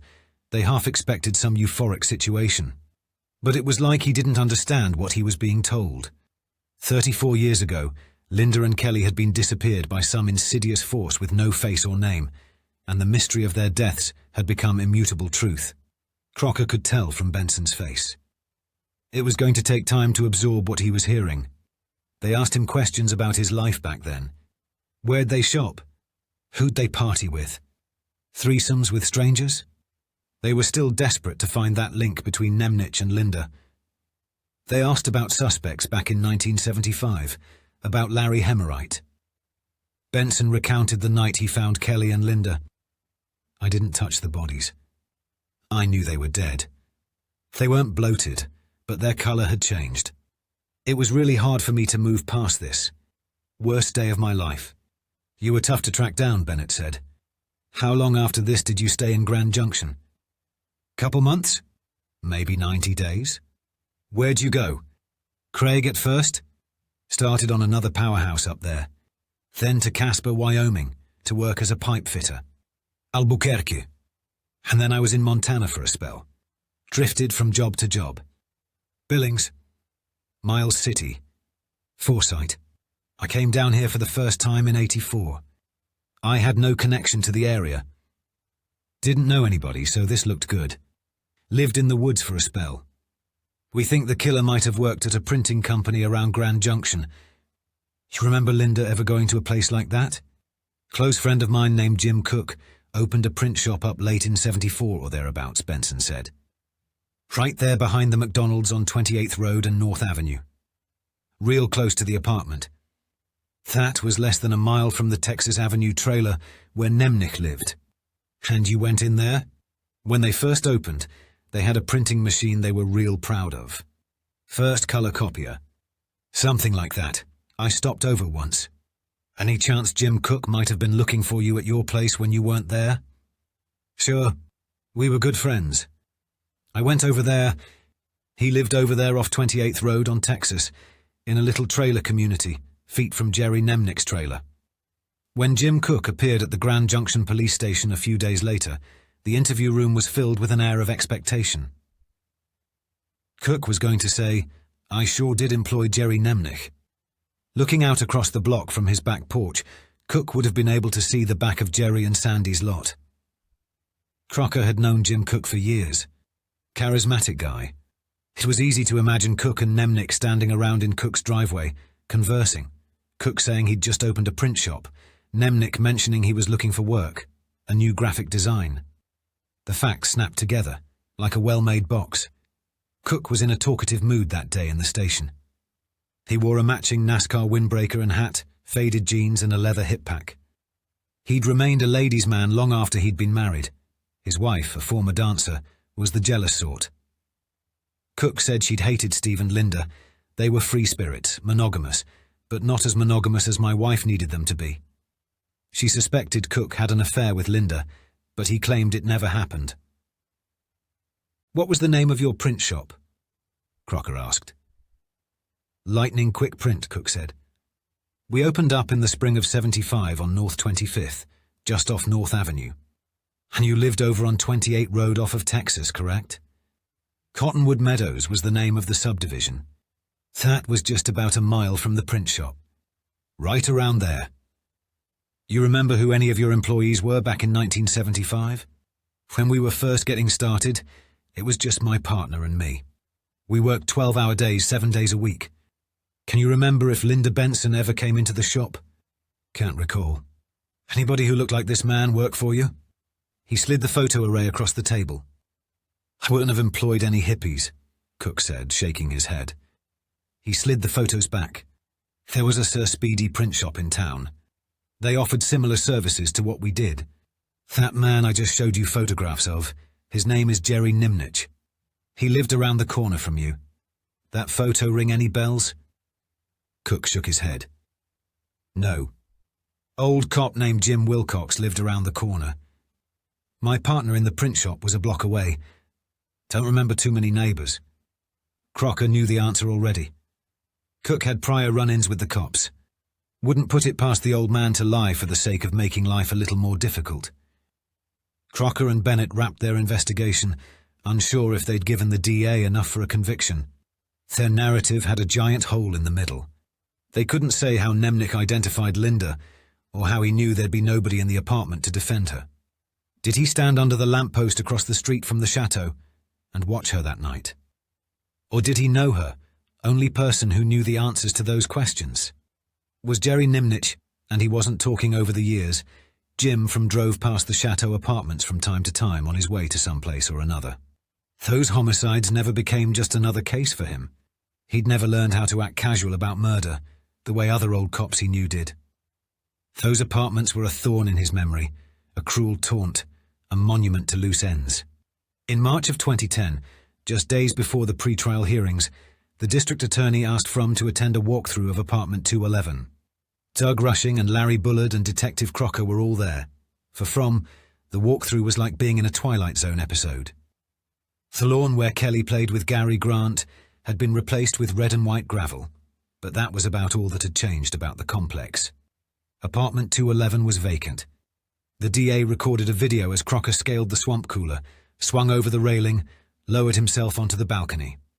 Like Steve Benson did moments before he discovered the bodies.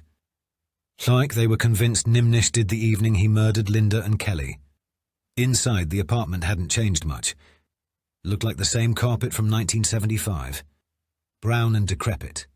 Fromm stood in that blank space, and for a minute it was 35 years ago, and there were patrol car lights flashing red against the living room ceiling, and remnants of Linda and Steve Benson's life together surrounded him. He peeked through a door into that narrow hallway, at the spot where Kelley's tiny corpse was laid out by the bathroom. Fromm had the same twinge in his chest that he did that night, 35 years ago, but Kelley and Linda's presence was long gone. No such thing as ghosts. Not here, at least. Part 6. Trial. October 15th, 2010. 35 years, 2 months, 21 days. Since the murders, when the trial began, that Autumn Fromm was the prosecution's first witness. Rich Tuttle Mesa County's assistant district attorney wanted Rom on the stand on account of his being a good talker. Fromm grimly described being in apartment 211 for 24 hours straight, working around those two corpses. And what that took out of him. As he worked the witness, Tuttle flipped through crime scene slides. Fromm, built like an old garbage can, stood before a screen and explained what the jurors were looking at. Door to 211, broken steak knife in the sink, blood drop on the rice checks box, dozens of slides. Linda Benson's body, stuffed between a mattress and a wooden dresser. Never-ending trails of blood. Fromm went on about how the evidence was collected and packaged. Everything sealed and signed. He stole long looks at Nemnich, who sat silently in a navy jacket and dark shirt, studied his face, his demeanour, his hands, caught his eye, and didn't look away until Nemnich broke his gaze. He thought about all the months he and Rushing spent chasing a man they never knew even existed. All the years he'd spent thinking about Nemnich. Without knowing it was him, we were chasing a damn ghost. Larry Hall, who drove the mobile crime van, testified about the care he took cleaning his instruments after every gig, so he was always ready for the next call. There was an endless conversation about locations of blood samples. How many inches from the baseboards and light switches blood droplets were located. He testified that the method with which those droplets were gathered and collected was sound, at least for those days. Daniel King, the state's top defense attorney, drove out from Denver. King was a big red-headed fellow, his face perpetually creased with concern. With him he brought Susan Katchmer, a DNA expert, also one of the best in the state. They endeavoured to make Fromm and Hall and Richardson look like a bunch of well-meaning rednecks, who'd gotten in way over their heads, didn't have the technology or the tools or the training, and know how to do the job right. 1975 was ancient times. Nobody had even heard of DNA back then. Hall, King argued, didn't use alcohol wipes on his tools. Hell, he didn't know what an autoclave was. When the evidence tech took the stand and testified about the chain of custody and how and where the evidence was stored, King wanted to know how DNA evidence could be preserved through 100-degree summers and sub-freezing winters. Was he there with the boxes on those moving trucks? How did the blood-stained drywall go missing? What about the curtains from 211? To where did those items disappear? King latched onto the police's use of a Quonset hut for evidence storage. Asked, what's a Quonset hut? You mean like what Gomer Pyle lived in? King objected to the autopsy photos before medical examiner Thomas Canfield took the stand. King was afraid that if those photos went up, every juror in the box would look at Nemnich and assume he was an evil beast. Overruled. Colour photos from the procedure flashed up on the courtroom screen, while Canfield described the cross carved between Linda's breasts. The shallow incisions on her neck from one ear to the other, where the assailant had tried to cut her throat, but failed.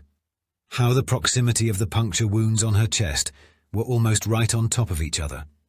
The bizarre drop of blood on Linda's chest. The way the killer twisted the knife when he stabbed little Kelley. Canfield didn't have the full autopsy report.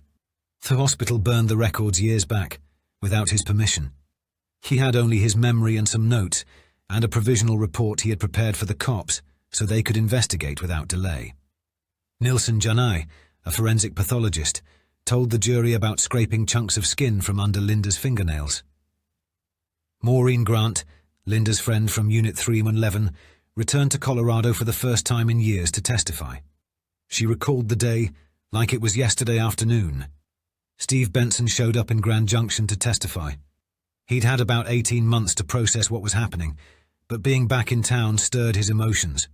Once he took the stand, Benson said, "It had only been a few years since I'd returned from Vietnam and I was recon, and we used to go in and do a lot of body counts, and I knew the smell of death. This is really, really painful for me. Soon as I opened the door, I could smell it."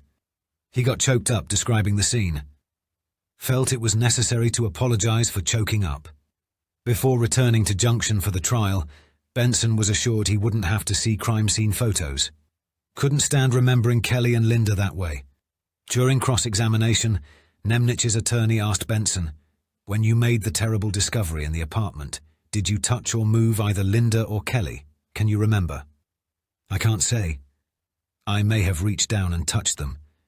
It was obvious they were dead, but I may have reached down and touched them." Hite was devastated. "I just don't know," the defense asked. "What did you have that was valuable in that house?" "You had those guns, right?" "Those were of some value. Linda and Kelley were the valuable things," Benson answered. But the defense wanted to know about the guns.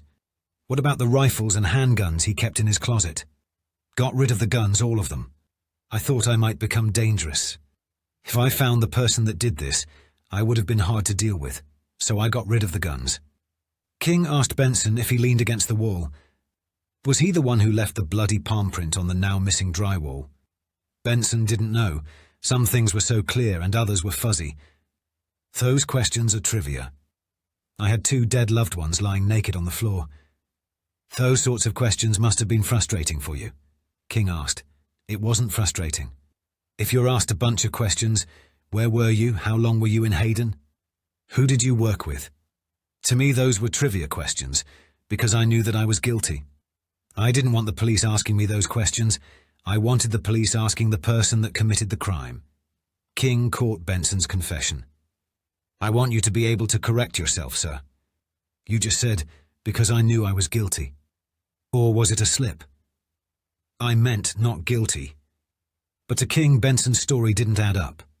When the defense traveled to Membris to interview Benson before the trial, he told them that he had a sharp memory. That it was something he had training for in the military, and recalled finding the bodies together in the bathroom. The crime scene photos and testimony of the detectives and the coroners clearly showed Linda in the bedroom and Kelley in the hallway. King set out to make the jurors think he was unreliable, maybe a liar, asked him about his life since the murders. King thought there was something suspicious about the way Benson wanted to investigate the murders himself, but then ran away from Junction for good, the way he bounced from one out-of-the-way place to the next. Wyoming, Montana, Idaho, New Mexico. The way Benson lived in the woods for weeks or months at a time, King opened the jurors' imaginations to the possibility that Benson was hiding. The prosecution's most important witness was Cynthia Kramer, the Colorado Bureau of Investigation's DNA expert. Kramer sat on the witness stand for nearly 2 days, talking DNA profiles and random match probability.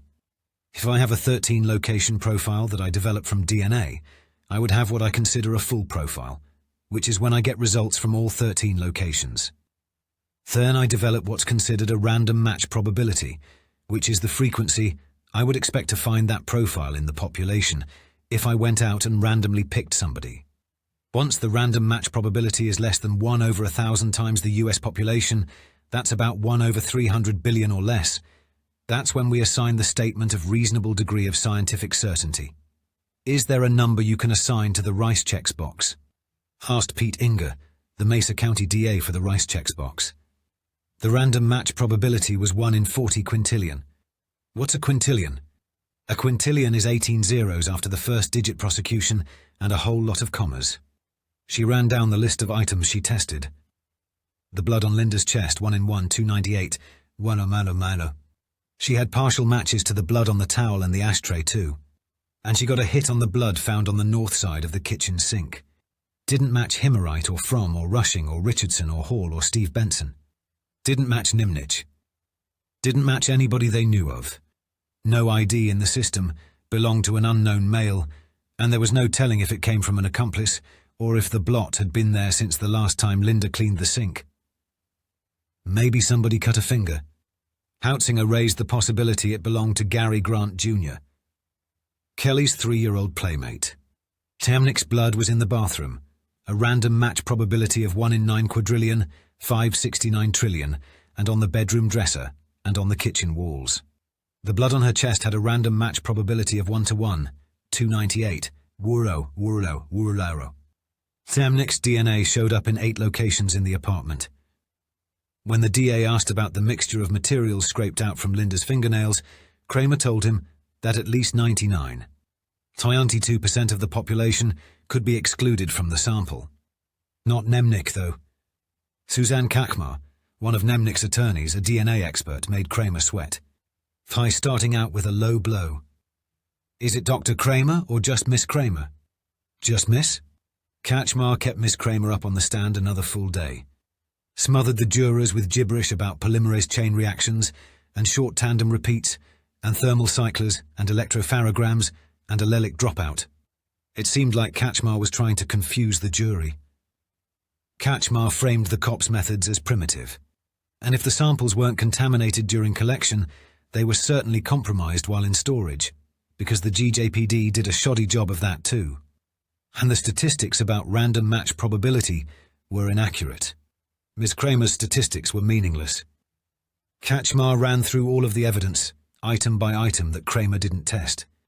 Pillowcases, cigarette butts, items that could have rendered useful results in finding the killer. Kakmar then accused Kramer of bias, forcing her to admit that she'd asked the DA's permission before submitting to an interview with the defense and then plainly driving the point home. Your lab is a law enforcement lab, correct? Yes, we are. Doing law enforcement work. And then Kakmar fixated on the unidentified blood on the sink. Evidence item 14. Mr. 14 is still out there, isn't he? You don't know the role Jerry Nemnich played? That could be the real killer, couldn't he? Yes, he could. Soon after Kramer finished her testimony, Sandy Higgins testified about the night Jerry came home after being attacked by the drunken Indian. The tragedy of those sherbet yellow slacks. George Conroy got up there next and answered all manner of questions about the weekend Sandy and Jerry came to Denver to bunk down with Joy and him. He confirmed the authenticity of those old checks too. Ms. H testified about the day when she was 15, and Nemnich grabbed her from behind and put a knife to her back before raping her. Later, another witness, Mrs. B, took the stand and recalled May 2nd, 1968. It was around 3 o'clock in the afternoon, and I was homesick from work. I was going to take a nap on the couch in the living room.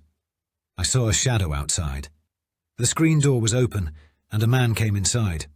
He came to where I was lying and put a knife to my throat. It was a big knife, a kitchen-type knife. He told me that he had hurt some people, and that I better do what he said. Then he told me to go to the bedroom. On the day the prosecution wrapped its case, the defense shocked everybody in the courtroom by calling Jerry Nemnich to the stand. He was a few days short of his 66th birthday. His attorney, Ms. Kachmar, asked him to tell the jury about his life. Born in Denver and raised in Longmont, he was adopted by a tenant farmer and his wife. We weren't rich, but we always had a roof over our heads. We always had food to eat. I had clothes to wear. She asked him about his criminal history, about the women he'd raped. "Did you harm those women?" Kachmar asked. "Yes, I did." "Do you own those?" "I do." According to the defense, he'd spent his formative years, from 15 until age 25, in prison, being told when to eat, when to sleep, what to do. You got out in 1967, but it wasn't before long that you committed another crime. We heard from Ms. Yu. You committed that crime. I committed that crime. You pled guilty? Yes, I pled guilty. You owned it, I owned it. When you walked into Ms. B or Ms. Yu's house, did you intend on killing those women? I did not. You told them you would. If they had fought back, what would you have done? Fled? Why? I wasn't good at confrontations, and I was scared while these crimes were happening. His lawyer said when he got released at the age of 30, he had no real idea about how to function in society. Out in the world, he relied on the kindness of other cons. He'd learned graphic arts, served as editor of the prison magazine, and found a job in Denver. He met Sandy Higgins out one night at a Mexican restaurant. He didn't have a place to stay. Her either. Pretty quickly, they found one another. It was like that in the 70s. It was the first relationship I had with a woman that wasn't hi goodbye or violent. He had a hard time believing a person could love him. One day, he saw a want ad for a business in Grand Junction that needed a man who could operate a copy camera and do art for the Thrifty Nickel, a shopping circular.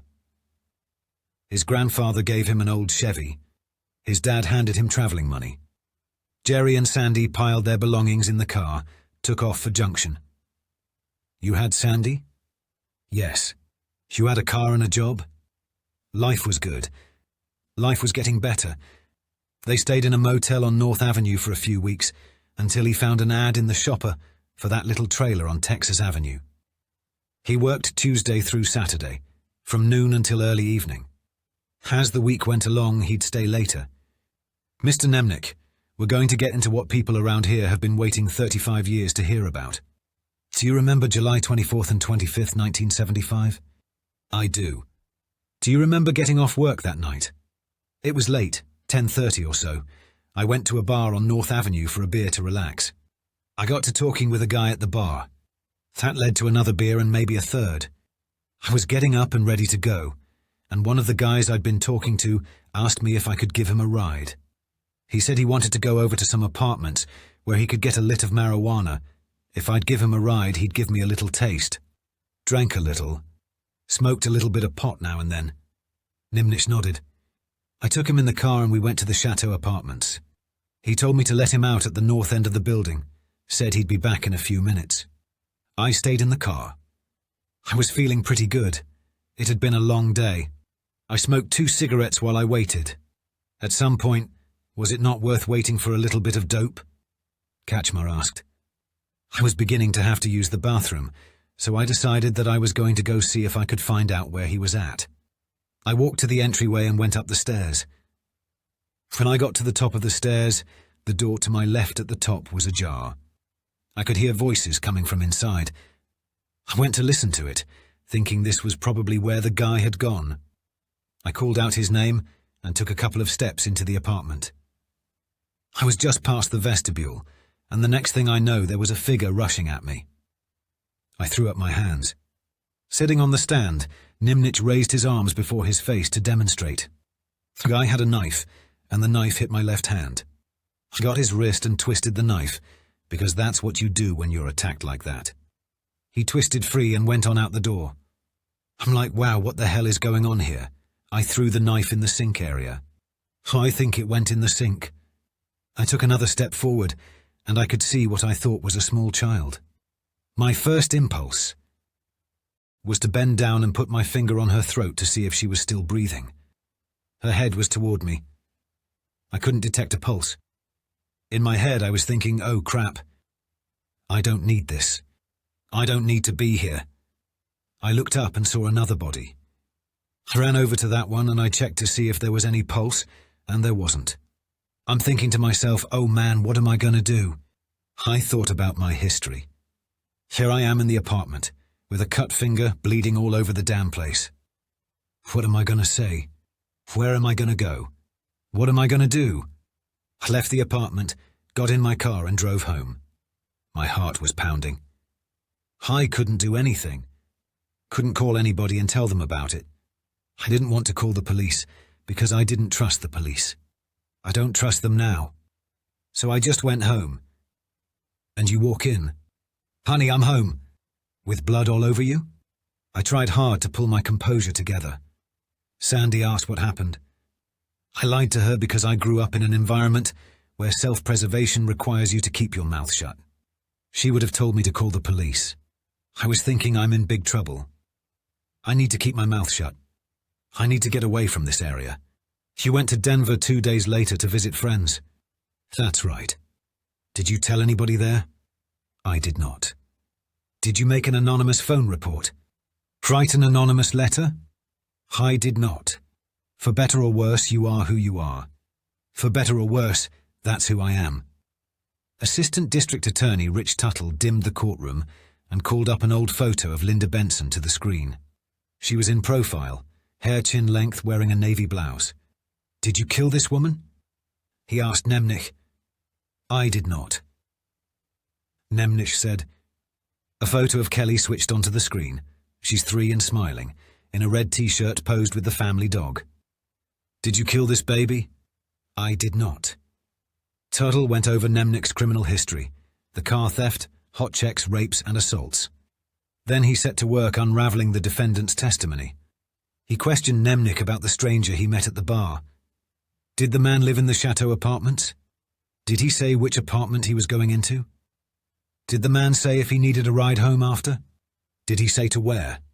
You know nothing about this man. But it's your plan just to serve as his personal taxi service? Nemnich had no answers. Can you describe this person? Tuttle asked. Not very well. I have a vague impression. He was not as tall as I was. He wasn't fat. He wasn't skinny. He was just a guy. Average build? Yeah. Never saw him again? No. Never followed up to find out who he was? I did not. The average man. Tuttle made Nemnich tell his story over again, asking specific questions about small points to see if he could keep his facts in line. Nemnich said that he'd never been to the apartments before. That the average man told him to pull up right in front of the walkway and wait in the car, but didn't say why Jerry couldn't go inside. So Jerry waited in the car 15 or 20 minutes. So you went in search of a bathroom? No. What did you go looking for? Him. You had no idea where he went in that apartment building. Is that correct? Correct. So you were just going to go searching for him behind some closed door? Is that your story? When he got out, he said, the apartment's right there. And he did this. Nemnich flicked a finger in the air. Vaguely in that direction, like that. I took that to mean it was one of the front apartments in the building. Tuttle continued picking away. It was 11:30 on a Thursday night, and there were landscaping, bushes, and nobody was around, so why didn't he just urinate in the shrubs? Tuttle allowed that's what he would have done. Because it wasn't urgent, Nemnich said, but it was urgent enough to go looking for the average man. The back and forth continued on this way. That was Nemnich. Always thought he was smarter than the next guy. Once he got in the building and up the stairs, he said he heard voices, but they were indistinct, couldn't understand what they were saying, how many people were talking, could have been as many as 5. He didn't know, couldn't describe the quality of those voices, or the volume presumably. If there were murders happening, the voices would have been raced. He did, Nemnich answered he wasn't qualified to make such an assessment. And your story is that as soon as you walk in, you were attacked by a man with a knife. I was attacked by a person with a knife. So it wasn't a man? Could have been a woman? Could have been. Was it an adult? They were about as tall as I was. I'm going to assume they were an adult. Was your view of them obstructed by anything? Did they have a mask on? Tuttle asked. My view was focused on the weapon that was in the hand, the right hand. When you first saw them, how close are they? 2 steps, Nemnich said. 2 steps. From which direction did this tall, genderless person come? He couldn't say where he first spotted this person. He was unsure about his attacker's race. Probably not black. Maybe Hispanic. Couldn't say. He believed the person had shoulder-length hair. Tuttle kept after him. And Nemnich got testy. Changed his story. Claimed to have grabbed the assailant's knife blade with just his right hand. Moments later, he corrected himself. Said to Tuttle that he grabbed the blade with his right hand and his attacker's wrist with his left, and the attacker just dropped the knife and ran. Tuttle paused a moment, backtracked.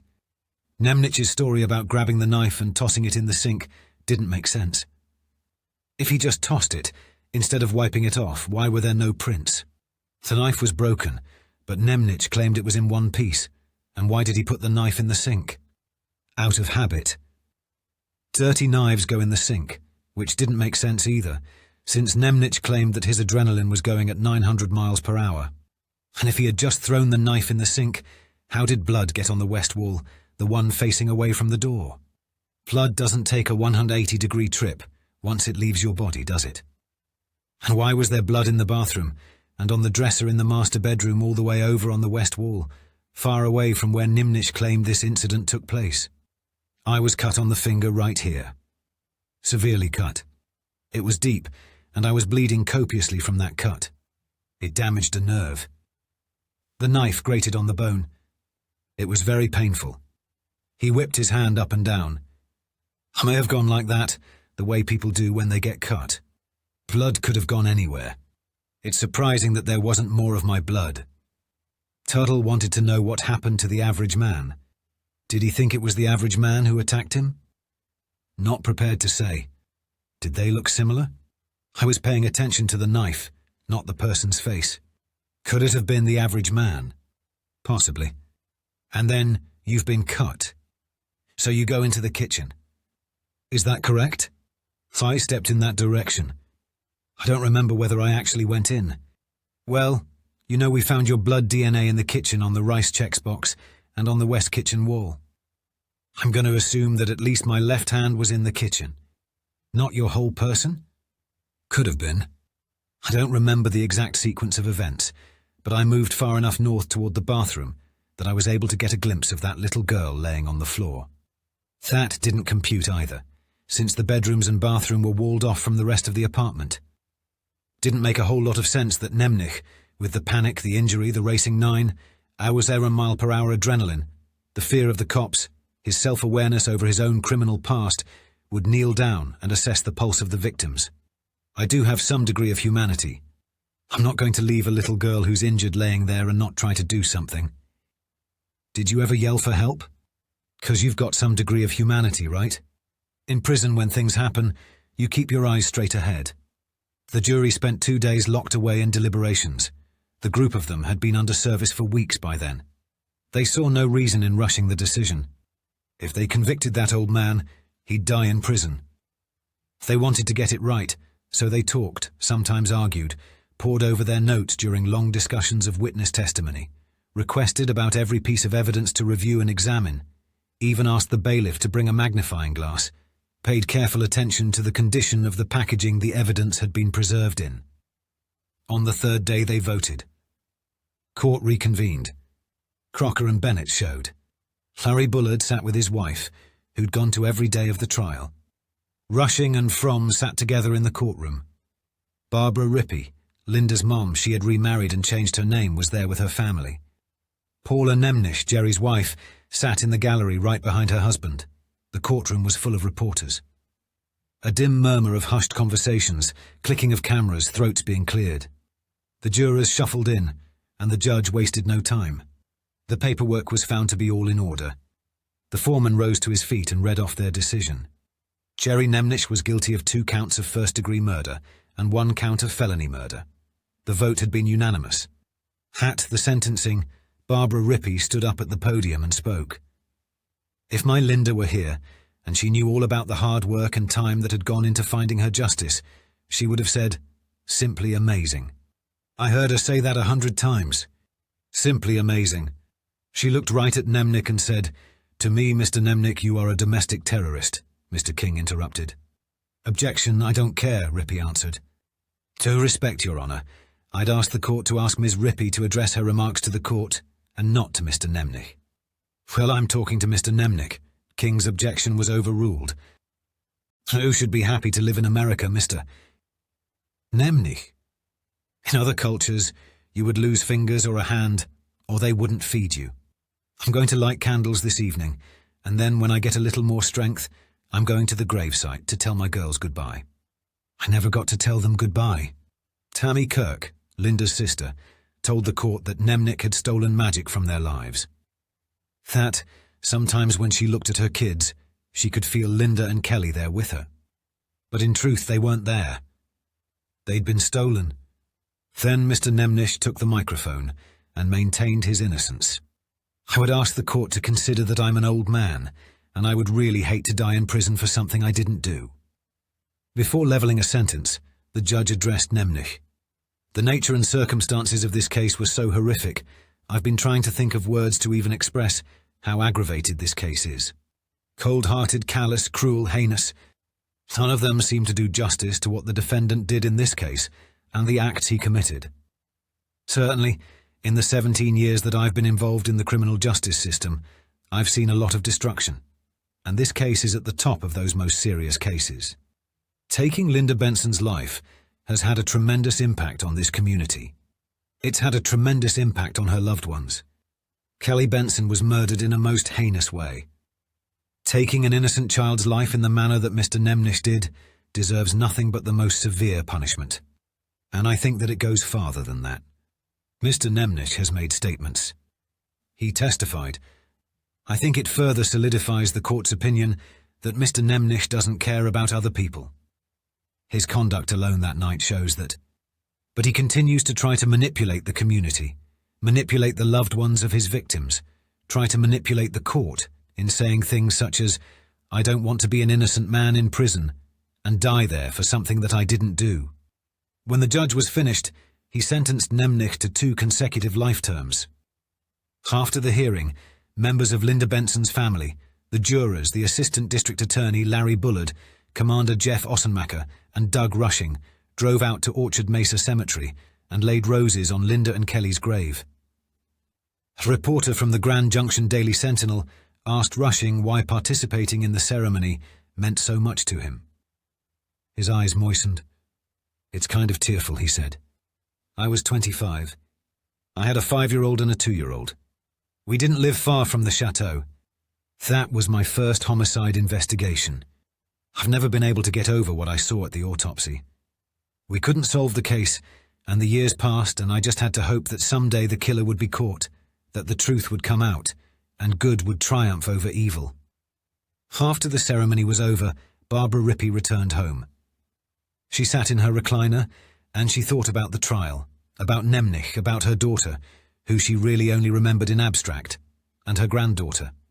She thought about Steve Benson, and how the DA had promised her justice, and while Nemnich was rotting in a cell in some maximum security prison, she remained convinced that it was Steve Benson all along, before the jury returned with their verdict, and the judge laid out the sentence.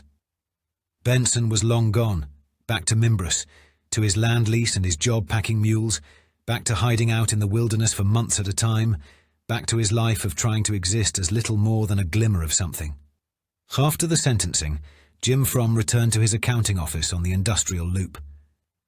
He sat at his desk in the dark, surrounded by mounds of overstuffed manila envelopes, shelf after shelf of precious Roseville vases, a clutter of things.